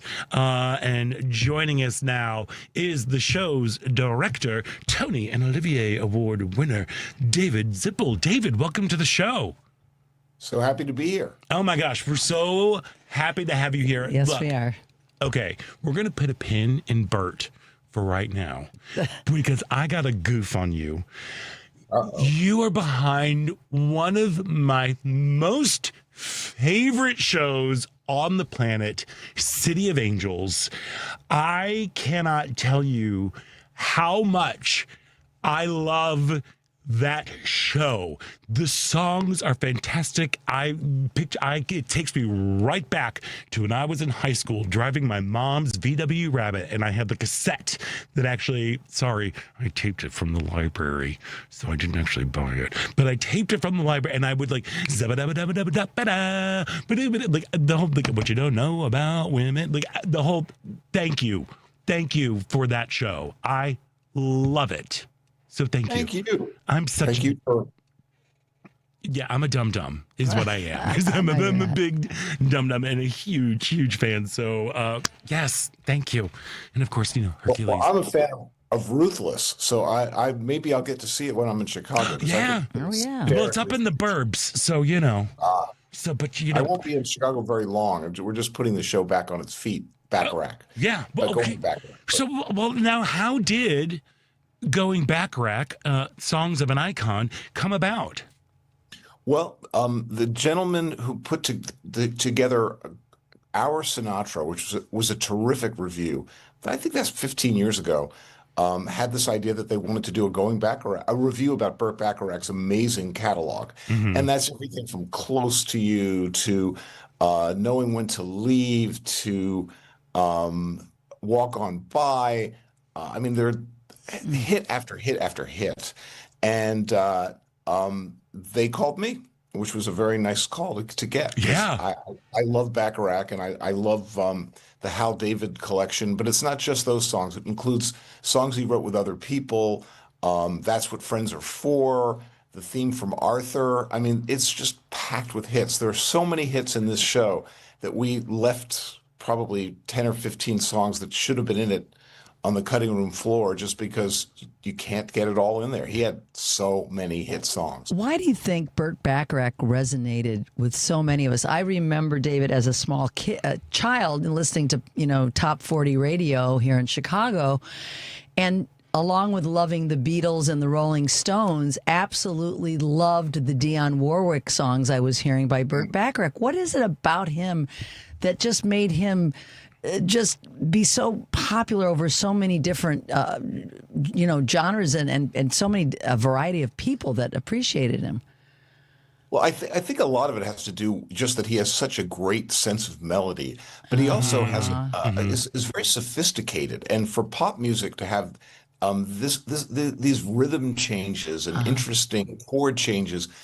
It usually that stuff didn't get on the radio, but for some reason, people just, I guess it's the powerful melodic sense that he had for all of his songs.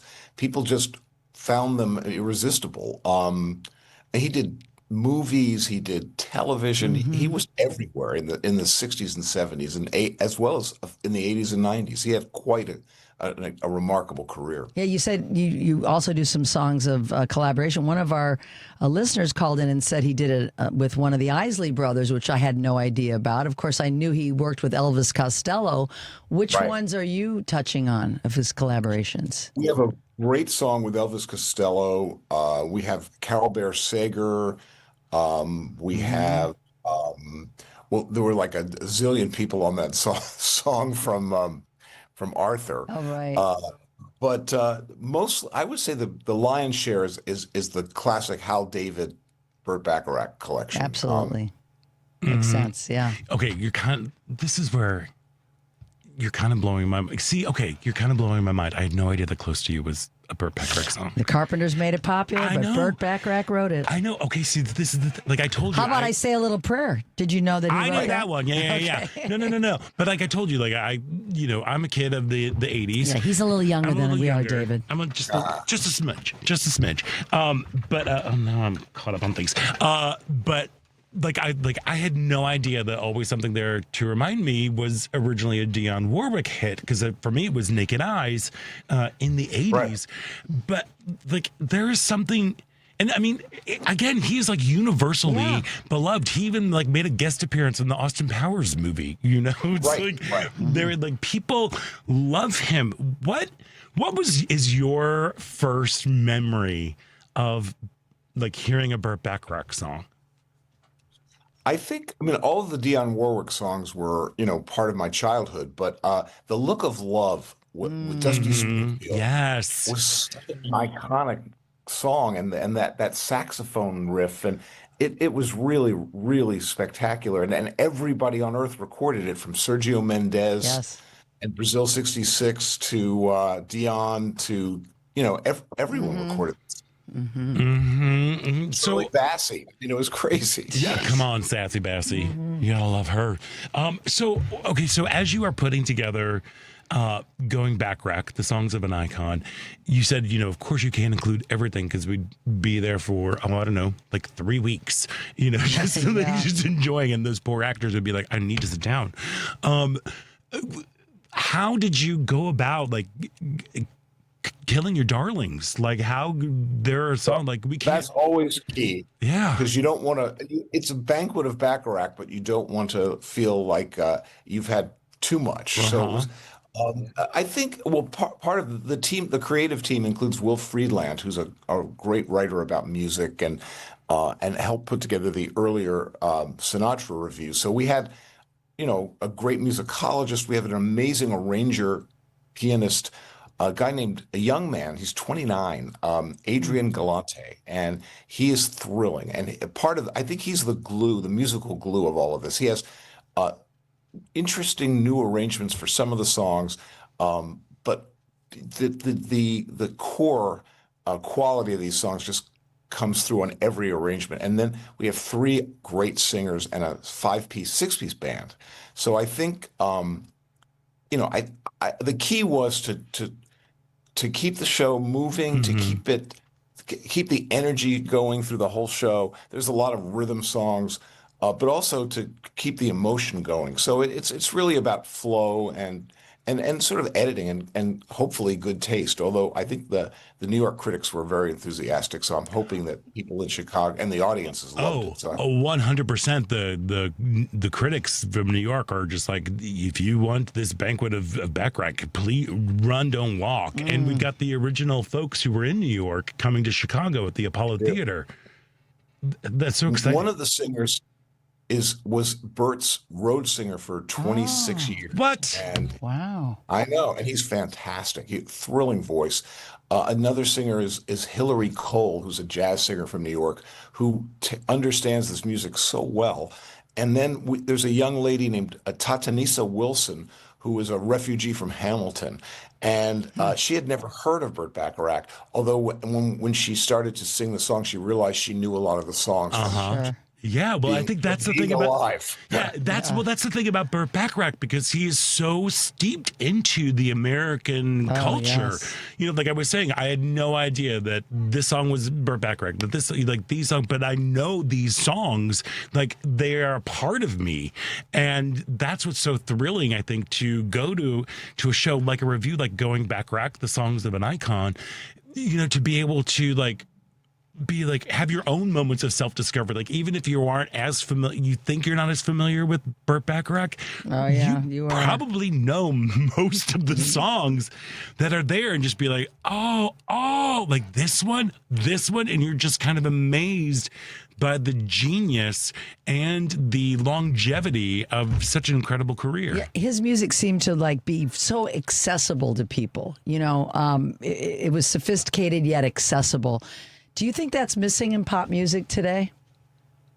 Well, I not entirely. There are some good melodic writers who know how to write a hook, who know how to write a theme that people can identify with. But to have a broad career like Bacharach and over 5 decades, and have so many hits, that's exceptional. He's sort of the Cole Porter of his generation in some ways, although obviously they're very different stylistically. But and does the show tell a story, David, or is it just like connecting the songs through their emotion or their? I mean, how does it unfold? It's a little. it's a little bit of everything. We tell you a little bit about Burt Bacharach. We give you context for some of the songs, but mostly we let the music lead the way. So it's connective staging, but it's not one of those. And then he wrote kind of a show, right? Okay. But there is a little bit of context, and we do learn a little bit about Burt and his history and his 5 Oscar nominations. He won 3. I was wrong. I think 6 Oscar nominations. He won 3. You learn a little bit about his incredible movie career. I think he did like 60 movies. What? People until you see it all together, you don't realize what a huge impact he had on our culture. Yeah. And when he passed, was it just last year that we lost him? A year and a half ago. Yeah. I was like, oh man, that hurt me. Yeah, it was one of those like, oh, this is the end of an era kind of vibe. And I think younger generations don't even know his name, but they will know the songs the minute they hear them because you can't walk into a Starbucks without hearing. Right. So now you are, like as we said, you are a lyricist. You're behind, again, City of Angels. If you got to check it out. There was a really great production that happened here at Marriott Lincolnshire a couple of years ago. So good.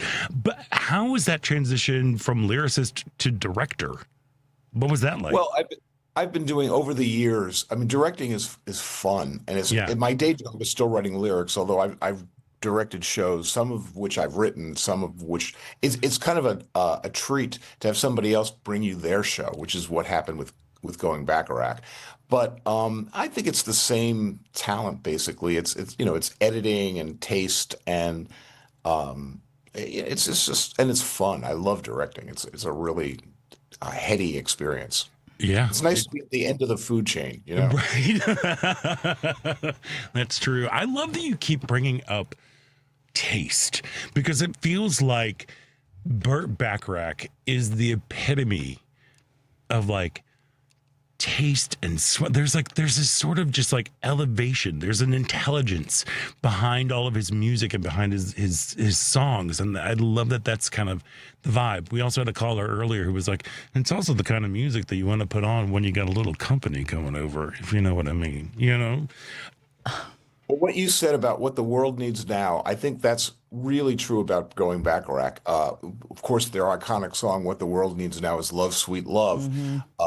Is pretty much always pertinent, but these days in particular, and I think people will have a really good time. It's just, song Alfie is another one of the great songs that they wrote. It's just joyful and emotional and rhythmic and fun and everything from Raindrops Keep Falling on My Head, which is one of those earworms that you can't get out of your head. 100%. I Say a Little Prayer. It's just an amazing group of songs. Well, and even like that's what friends are for, Of course, channeling his muse, Dionne Warwick again, but just come in and like help raise money during the height of the AIDS epidemic. There's something just like really, really remarkable about, like you said, a career that spanned 5 decades. When people come to the Apollo Theater to check out Going Bacharach, what do you hope they leave with? Happiness, just feeling good, because this show is it's sort of like a joy machine, I think. It's funny, when they brought me the list of songs and I started listening to them, I just liked working on the show because I like hearing these songs over and over and over again. Of course, you do in the studio and in rehearsal, but it never ceases to make me feel good. So I think audiences are going to leave feeling great. I know I will. I cannot wait to see it, David. Thank you for. Well, I hope you'll come. Yes. Come and see it. And I hope I get to meet you. I hope so too. I really do, because I appreciate you, and I love that you're adding to what is one of the greatest composers, American composers in history. And at least in my opinion. Yeah, so thank you. I second that emotion. Yes. There we are. Well, you want to make sure that you grab your tickets for Going Bacharach, the Songs of an Icon. It begins performances April 21st at the Apollo Theater in Chicago and runs through May 17th, which I really hope that gets extended because that just does not seem long enough for us to enjoy and relish in the genius and the joy and the emotion that is Burt Bacharach. David Zippel, thank you so much for joining us today, and break legs as you bring the show to Chicago. Thank you so much. Thank you, David. Thank you. We are going to take a quick break, and when we come back, there is more Out Chicago right here on WCPT Heartland Signal. Thank you.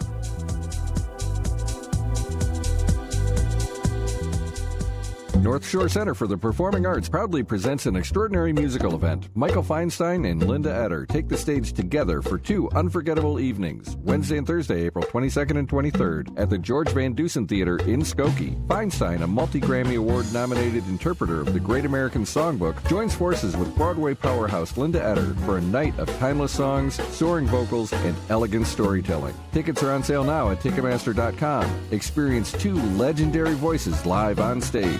Hey, it's the Paulacious One. I'm up on the transmitter trying to power us up so you can hear us on 820. But if you can't hear us on the radio, you can also hear us on heartlandsignal.com, Spotify, iTunes, TuneIn Radio app, and SoundCloud.com/WCPT820. It's the Sports Cubicle, 9 p.m. on Sundays on WCPT. Whoa!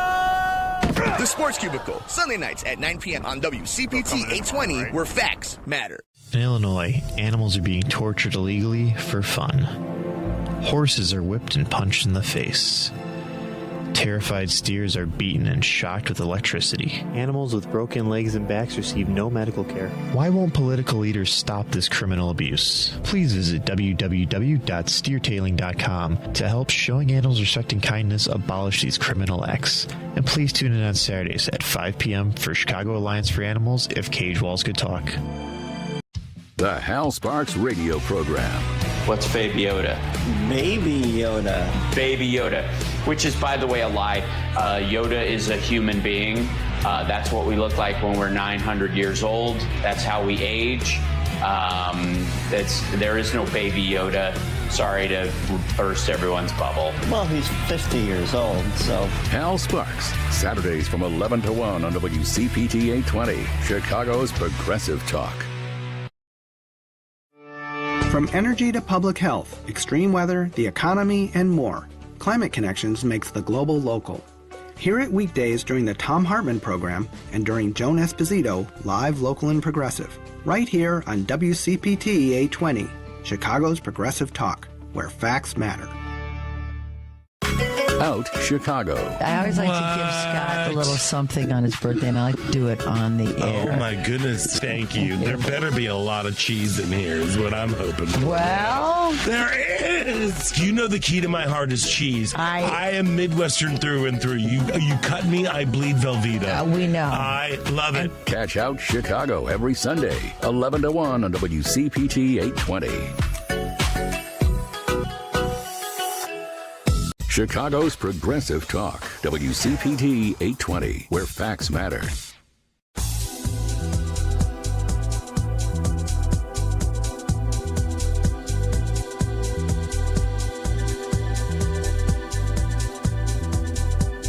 Hi, my name is Amy Sumter. I'm a comedian as well as She's Crafty, and you are listening to Out Chicago.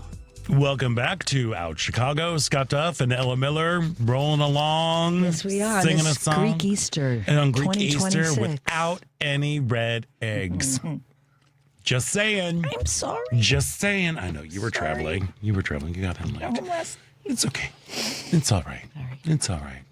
I'll find another Greek person. Yeah, you know a couple. I do, but they're out of town. Right? I met some Greek Jamaicans. Love it. I loved it too. All right. We bonded. It was was great. Did you smash eggs with each other? No. Okay, eggs. well then I don't want to hear it. He was going to really Greece for Easter, though. Okay. Yeah, it was great. Fabulous. Hey, tomorrow on Driving It Home on WCPT, Patty Vasquez will be, we'll talk to Illinois Congresswoman Robin Kelly and Callie Barr, Democratic candidate for Congress in Michigan's 1st District. That's Driving It Home with Patty Vasquez, weekdays from 5 to 7 p.m. Central on WCPT 820 AM, the Heartland Signal website, and tune in YouTube and Facebook.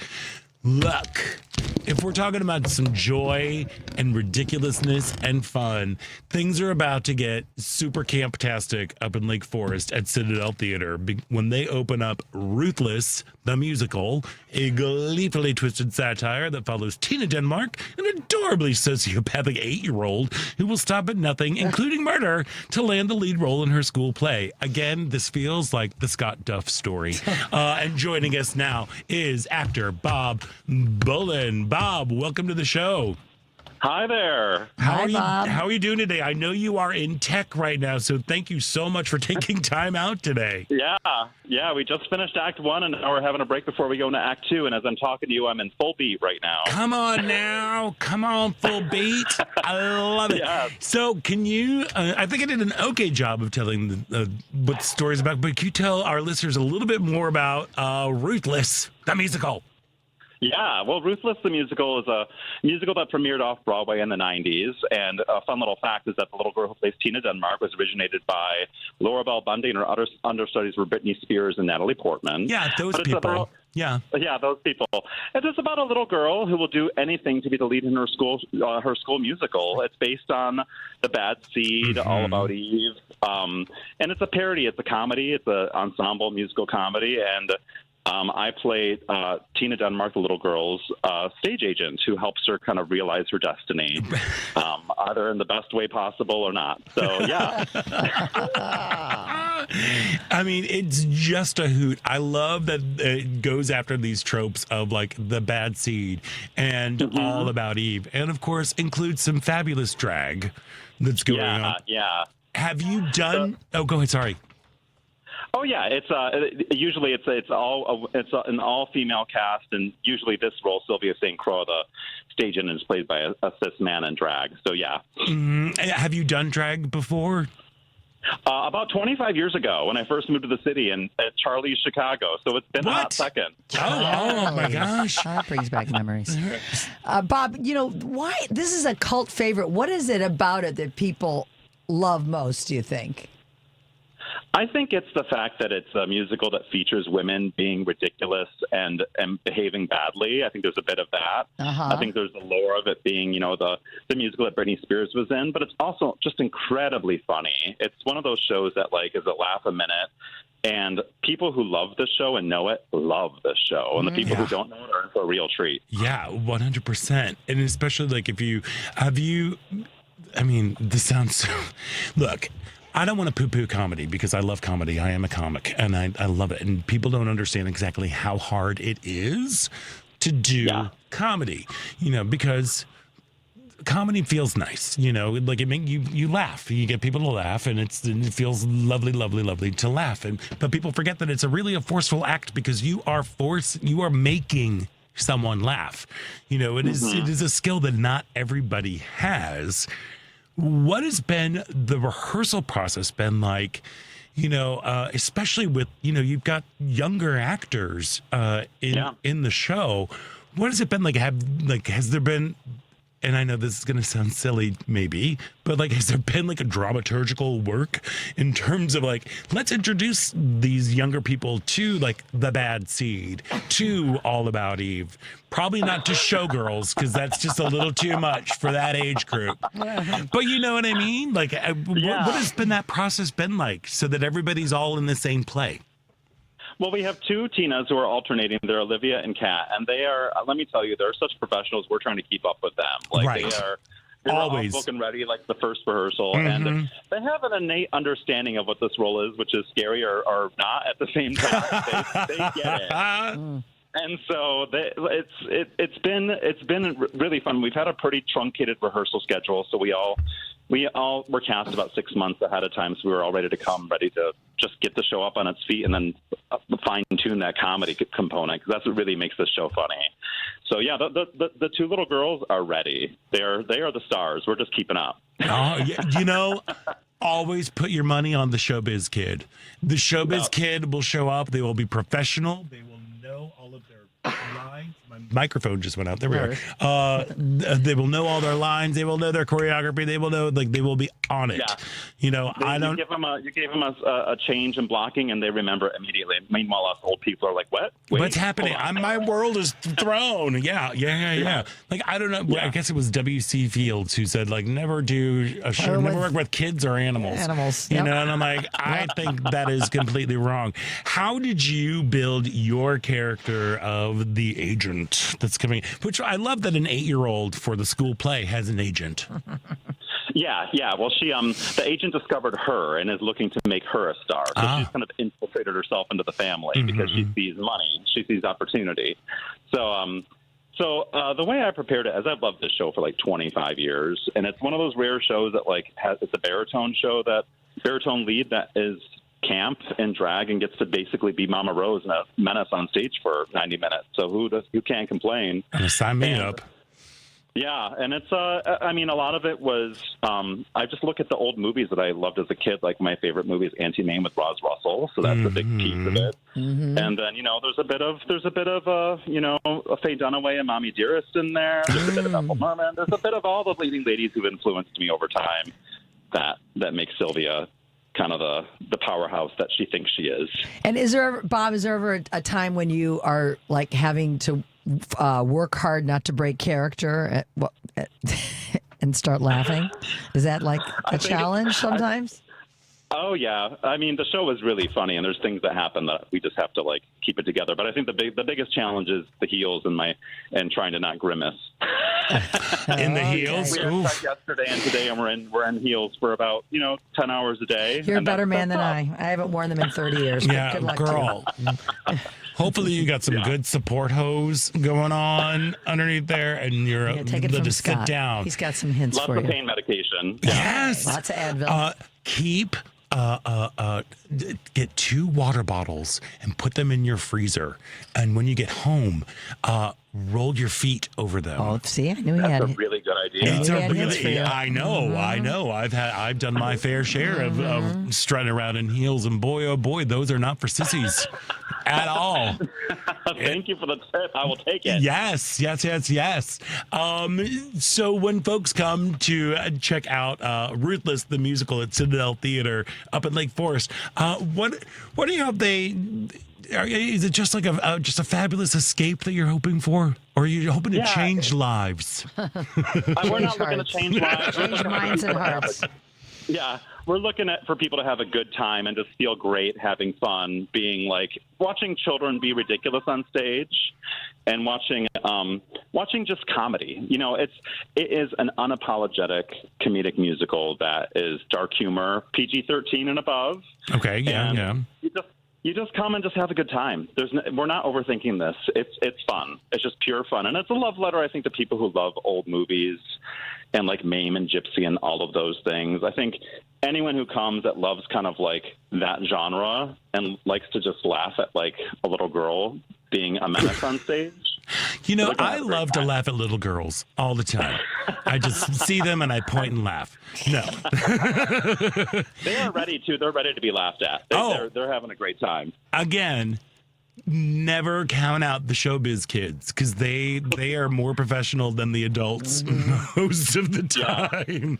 And I will say, and one thing I will say is that the musical was written by Joel Paley, and I can't remember the other individual's name. Marvin Laird, that's them. And they were lovers for a long time, and they worked on this musical for 20 years. They've been working on it and tweaking it, and they both passed within 6 months of each other last year. Oh. So this is kind of like their legacy is this musical. So for me, as a gay man, it means a lot to me that this is kind of their pet project they worked on for so long. Yeah.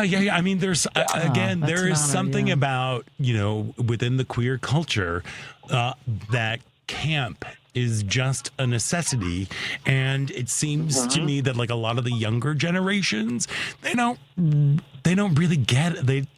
They didn't grow up with it. They don't quite understand it. Yeah. And so it's like, if you are a part of the LGBTQ community and you are on the younger side, go check this out. And then hopefully you'll be inspired to, like you said, to go and see these other classics like Gypsy and all the other shows that you were talking about in the movies. There's something about camp that is just tied to queer culture because it helped us survive, if that makes any sense. Like, now I'm getting 100%. Pretty deep. 100%. I mean, I knew I developed a sense of humor because if they were laughing at me, they couldn't hit me. That's true. That's what it is. And so there's just a part that like that it really is just a celebration of life. It's a celebration. Yeah. One of my favorite things in the world. I love a beautiful lady who is not afraid to look goofy. And that is what this show, Ruthless, the musical, is so great at. It's like you have these fantastic roles for women who are just being ridiculous.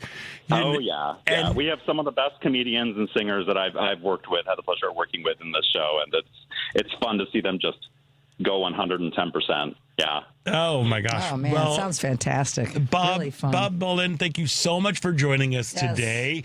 And thank you for stepping out. Hopefully you took your heels off for a second. I'm barefoot. Oh, okay, good. Right Thank God. Put those ice bottles. Get those water bottles in the freezer. Yeah, I'm telling you, water bottles in the freezer, they totally help. It's a gift to you. And if you want to help out your soul and just have some fun and enjoy ridiculousness and 8-year-olds behaving badly, even murderously, go check out Ruthless, the musical. It begins performances April 15th and runs through May 17th at the Citadel Theatre in Lake Forest. For more information and for tickets, head to citadeltheatre.org, and that's theater with an R-E because they are fancy that way.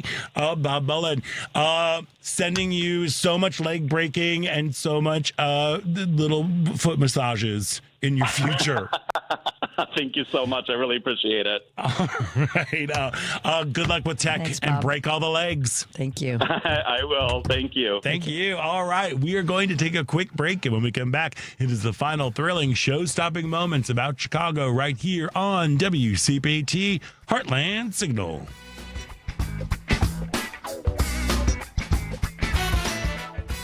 Tom Hartman. Autocrats generally, particularly those autocrats who have narcissistic personality disorder and are sociopaths, as is, in my opinion, Trump, typically do not tolerate high-profile people around them. They want to be the star of the show, and that's certainly been the history of Donald Trump. The only people that he will tolerate around him are people who, when he says, kiss my ass, they fall to their knees. The Tom Hartman Radio Program, weekdays 11 a.m. to 2 p.m. on WCPT 820, where facts matter.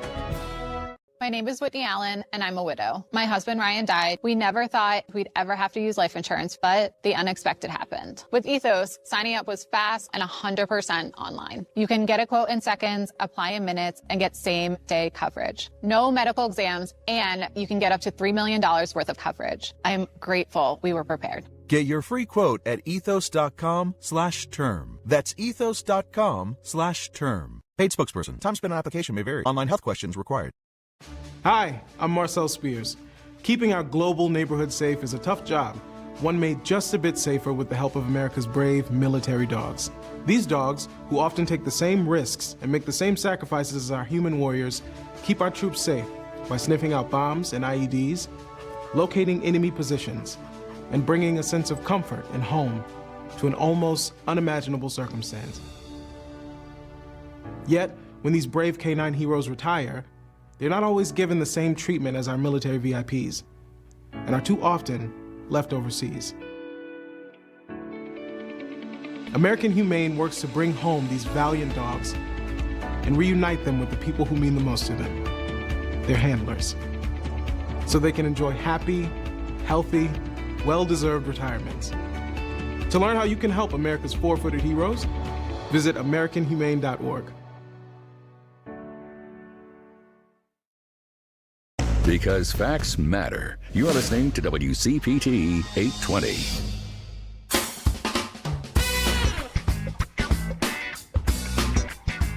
I'm Jen Grosshandler. And I'm Chazzy Grosshandler. We're with the Gender Cool Project, and you're listening to Out Chicago! Woot! Woot! I smile every time I hear them. Woot! Me too. They bring a smile to my face. Yeah, I just Jen's a doll. I saw her at the Chazzy's great. And Chazzy's great. I saw Jen more recently because I was covering the Juliana Stratton campaign headquarters. And she was there. She was kind of out of context. She had to say, it's me, Jen Gressel, and we just. She's just of course she was there campaigning for Juliana Stratton. She's a force. She is a big force to be reckoned with. Yep. Same with Chazzy. Same with Chazzy. Same with all of the gender cool, are they ambassador? Oh, I forget. Champions. Yeah, champions. The gender champions. Yeah. Anyway, shout out to you if you're listening. Yeah, go to gendercoolproject.org. Yeah. Go check out. We've had Chase was just on a couple weeks ago, which, by the way, we're a podcast. You can hear it. You can relive the memories. You can relive the magic. You can discover the magic for the very first time. Wherever you get your podcasts. I mean, literally wherever you get your podcasts. So just search Out Chicago, Scott Duff, Ellen Miller. You can go to heartlandsignal.com. Go to our page there. People took pictures. I showed them on, I went to Spotify and I opened up our podcast, and people from all over the world that I met wanted to, and they took a picture of the podcast. Come on, be like all the cool kids from Canada. Come on, Canada, and South Germany, America, South America, Britain, all of those people are just flocking to Out Chicago. They are. And you can listen to either the full episodes or just selected interviews, which is great. We've got John Waters on there, Leslie Ann Warren. We are so lucky. We've had some great people. Right? Yeah. It's amazing. And you know what? People have always asked us what they can do to support the work that we do at WCPT and Heartland Signal. As always, look, the best way, go shop and support our sponsors and tell them that you heard it here on WCPT. That always helps. But if you are on Facebook, there's another way. You can also subscribe to the WCPT 820 and Heartland Signal Facebook pages. Now, the subscription is just 99 cents a month. I feel kind of like Sally Struthers. Do you remember when she was asking money for UNICEF and things? Yes. And Bonnie Franklin. She's like, for the amount of a cup of coffee. 35 cents a day. That was back in the day. 35 cents a day. That was a cup of coffee. Back in the day when Bonnie Franklin. $12. Oh, yeah. But this is just 99 cents a month. Yeah. 99 cents a month. And we have some special offers for subscribers coming soon. So you can visit us at WCPT 820 and Heartland Signal on Facebook. And you can hit that subscribe button. Right there. Very easy. That's what you can do to help us all out. Look, I hate finishing up the show on a sour note. Yes. But we do have to talk about the 47th Reich and about, girl, did you hear this? This came out. You might not have heard this because you were just living your best life in Jamaica. How the Trump administration threatened the Pope. Oh, I heard it because I don't know if you recall, but one of my best buddies who was on this trip is a good friend of the Pope. Oh, remember? Yeah. They went to elementary school together. They went to elementary school. Yeah. She had a private audience with him at his home with my other friend Peggy. Wait, you left that part out. Talk about bearing the lead. Maybe I wasn't supposed to say that. Anyway, all right. But anyway, so she is in touch with the Pope on a regular basis. What? So we were talking Pope in Jamaica. Yeah, they email. I love that. I know. I love that. So anyway, so we do know what. Yes, we are keeping so up I with don't know if y'all heard this, but so it came out that back in January, this all started when they did not like what the Pope was saying about this administration. Also, he's gotten a lot more vocal about his protests against the war, against people who use the name of Christians to start wars. He's our guy. He's our guy. He's the Pope. We love him. You know what I mean? He's great. And so what they did, this is straight out of some weird sort of novel. They summoned the U.S. ambassador from the Vatican to come here and say, look, we've got the biggest military, and you folks better get in line. Shape up or ship out. Else. Can you imagine? What? I know. What? And then they tried, because he was French, that ambassador, I forget the name of there was something that happened in the whole history of the world, there was some French word that is escaping me now, but like where basically France, they threatened the Pope and they like kind of were running the Vatican, were running the papacy from France because they were threatening him, and they kind of were like, we're going to do that. Dude, this guy's from the south side of Chicago. I wouldn't do that if I were you. And he's speaking out against war and for peace. If a pope, if a cardinal, if a minister cannot speak about peace, then what can they speak about? I don't know. Probably not abortion. Just the person that popped it that I had. But yeah, so again, hey, MAGA people, he's threatening the Pope. I mean, think about that. Oh, and I also did read that his poll numbers with Catholics, which was on the positive side several weeks ago, has gone to the negative side. There are a lot of Catholics in this country. There are, and there are a lot of Catholics here in Chicago. And a lot here in Chicago. Let me tell you, the Chicago diocese has been kicking butt. You know, they're providing sanctuary, like ever since, like when I started coming into here, they've been on it. So come on, Catholics. And again, think about who you're hitching your wagon to. Oh my God, yeah. Just think about, like, if you wanted no more foreign wars, you wanted affordability is a big issue, you wanted the cost of living to come down, you wanted all of these things. You believe in, like, you're a good Christian. Who you hitching your wagon to? Yeah. I think people are starting to really, that were hitching it to him prior, are really starting to reconsider. I am seeing, as you said, the fissures. I am seeing it. Oh, I am yeah. seeing it. I'm hearing it. Go ahead. Sorry. Yeah, no, just, and it had, I mean, we said the day Trump got elected, until they feel it, they're not going to understand it. And it's sad because we could have stopped them from having to feel it. And for us to feel it, thankfully, a lot of us are able to handle it better than a lot of the people that voted for him. But now that they are feeling it, now that they have sons and daughters that are in the military, now that they cannot afford gas or the price of groceries, all of a sudden they are waking up. It is sad that it takes this, but this is sadly what it does take for a lot of Americans to wake up and smell the coffee. And also, don't come to me with mea culpa. Like, this is not what I voted for. It's like, are you high? Yeah. Are you high? Were you paying attention? Were you paying attention? Yes, this is exactly what you were voting for. But you just didn't believe it because you were just too worried about, like, trans people peeing in your bathroom. Yeah. You know, that's the big thing. And immigrants, the horrible immigrants that are voting in elections, that are murdering and raping and all don't forget eating dogs and eating cats. dogs and cats. Yeah. All lies. Yeah. All lies. Yeah. And now you're realizing, oh, this guy sucks.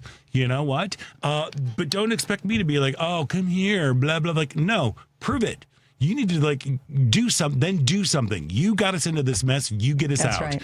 You know, and maybe after we're through all this, we might be able to, like, find some sort of common ground. But this is on you. Yeah. It's on you right now. And we will do our best to also get out there and try to change things, but it's on you. It's on you. Well, my friend Marianne, who's friends with the Pope, got me an assortment of anti-Trump things for my birthday that she brought down with me. But one of the cool ones is a hat that doesn't say anything about Trump. It just says, "Make lying wrong again." Yes. I'll be wearing that. That this applies spring. to everybody. Yeah, it not does. Just no. That's why it's a universal theme. Yeah, because like Swalwell, he's really stepping in it right now. Yeah, he's not. That's sad. No, it's all sad. Yeah, men are gross. Doesn't matter what party, they can be gross. I know they can be gross, but this is the thing that kind of made me giggle. Yeah, a little we need bit. a giggle. So the New York Times did this piece, about how there's a rise in the use of the F word. Yes, I saw that from Democrats now, particularly on social media. A lot of people are like, yep, I say fire truck a lot these days. It makes me giggle. And it's like, okay, yeah, because you know what? All I want, Matt, can we get this? I just want a little beep. I want a beep button because I want to say words that I can't say on the air because these are times that like sometimes there's just time for curse words. Mm-hmm. And this is the time. This is the time. And like, so again, there's been a rise. They did a study about this. There's been a rise of the use of F words from Democrats on social media. I don't blame them one bit.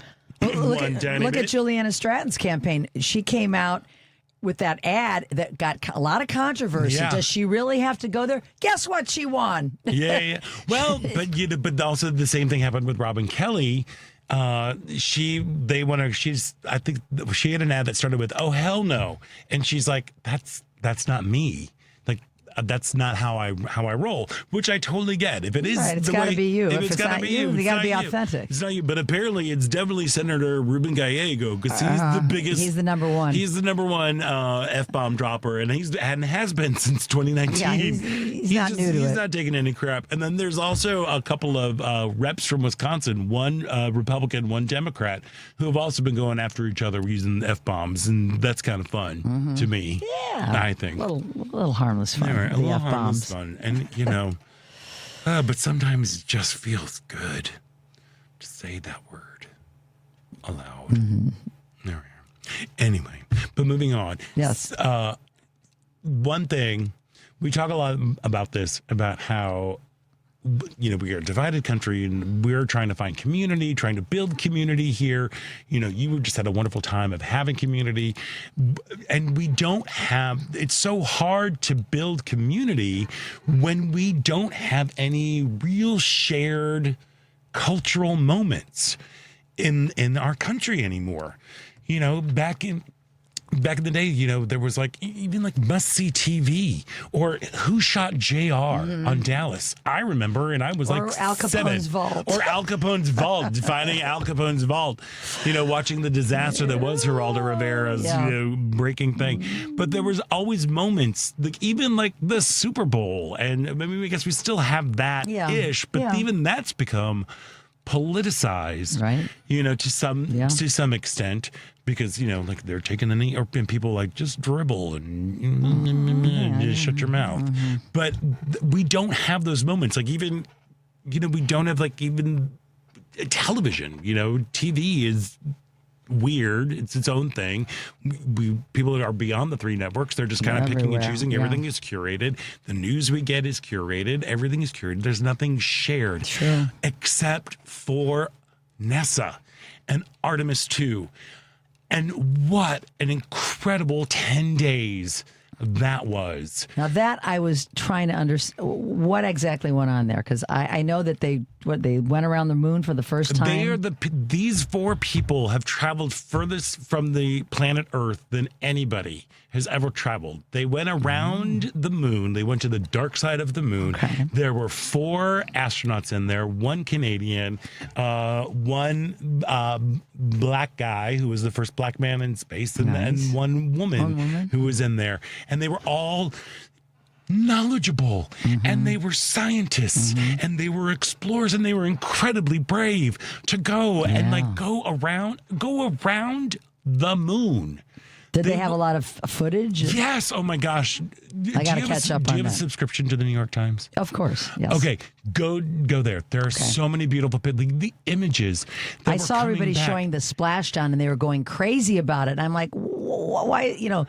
Well, because they canceled. NASA we haven't gone to the moon since way back when. Right. This has been the first time, and it doesn't matter which political party you are behind. People were just it was just loving great, it. though. It's so cool that you have these real American and 1 Canadian heroes who are who did this incredible feat. And that's the sort of thing that I'm that I really, really miss, for 10 days, we were kind of watching these incredible images coming back. One of the astronauts named a crater. His late wife, I heard. Yes, after his wife. I did hear that. They had to suffer through ding dong talking at them. And there you could see them all kind of but the Prime Minister of Canada called, and there was, it's just it's one of those things where we look at science and human expertise and curiosity and looking to move forward, to move our country forward, to move our society forward, that we just don't get. Well, yeah, and it harkens back to a simpler time. As a child in the 60s, when these first flights started, the Apollo mission, it was everybody in America was at home. They had a TV crew at the wives of the pilots were all together in one home. Yep. And I was always, as a little kid, like, aren't you scared? Aren't you kids scared for your daddy? Aren't you scared for your husbands? And it was always a collective joy to see them accomplish this mission, do the splashdown.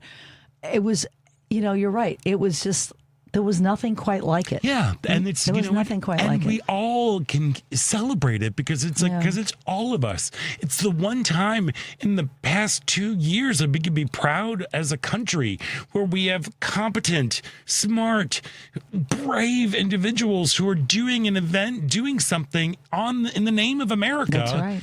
Where we're not ashamed of it. It's very rare these days. It's very rare.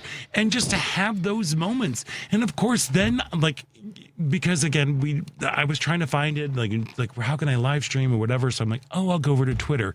Oh, don't go to Twitter. Don't go. I hear it's dark. Oh my God. It was nothing but what was coming up. I'm like, are you kidding me? It was nothing but flat earthers. And people like, are you kidding? This is a lot of they're pulling the wool over our eyes again because they're just in a studio somewhere. Like, we've got technology now to point out how fake it is. I'm like, what?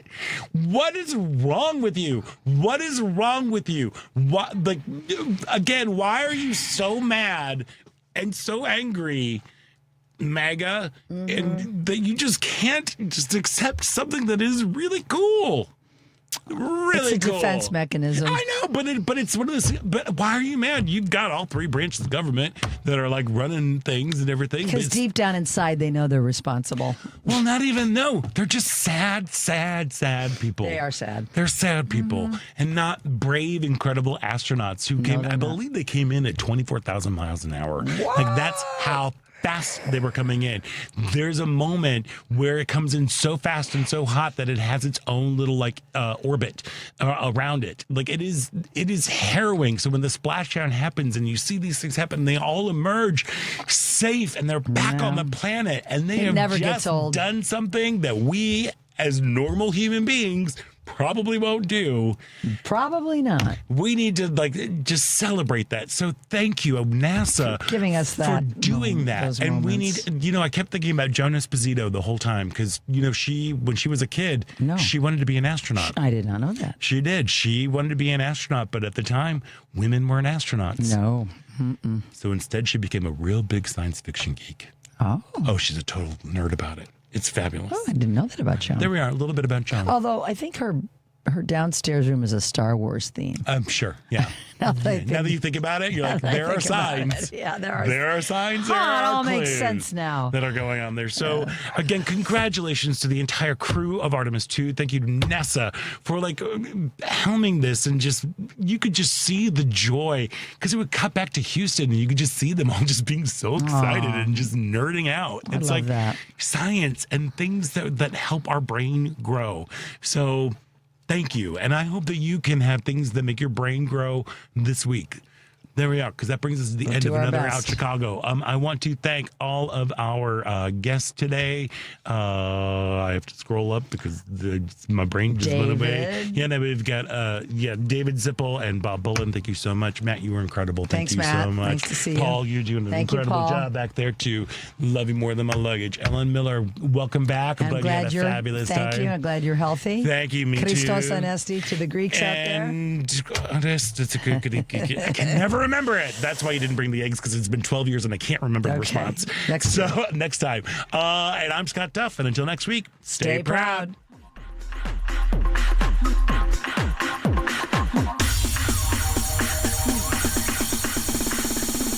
Stephanie Miller. Bob Cesca joins us now. Oh, God, shut down the internet. Can we just shut it down? We just got to unplug it.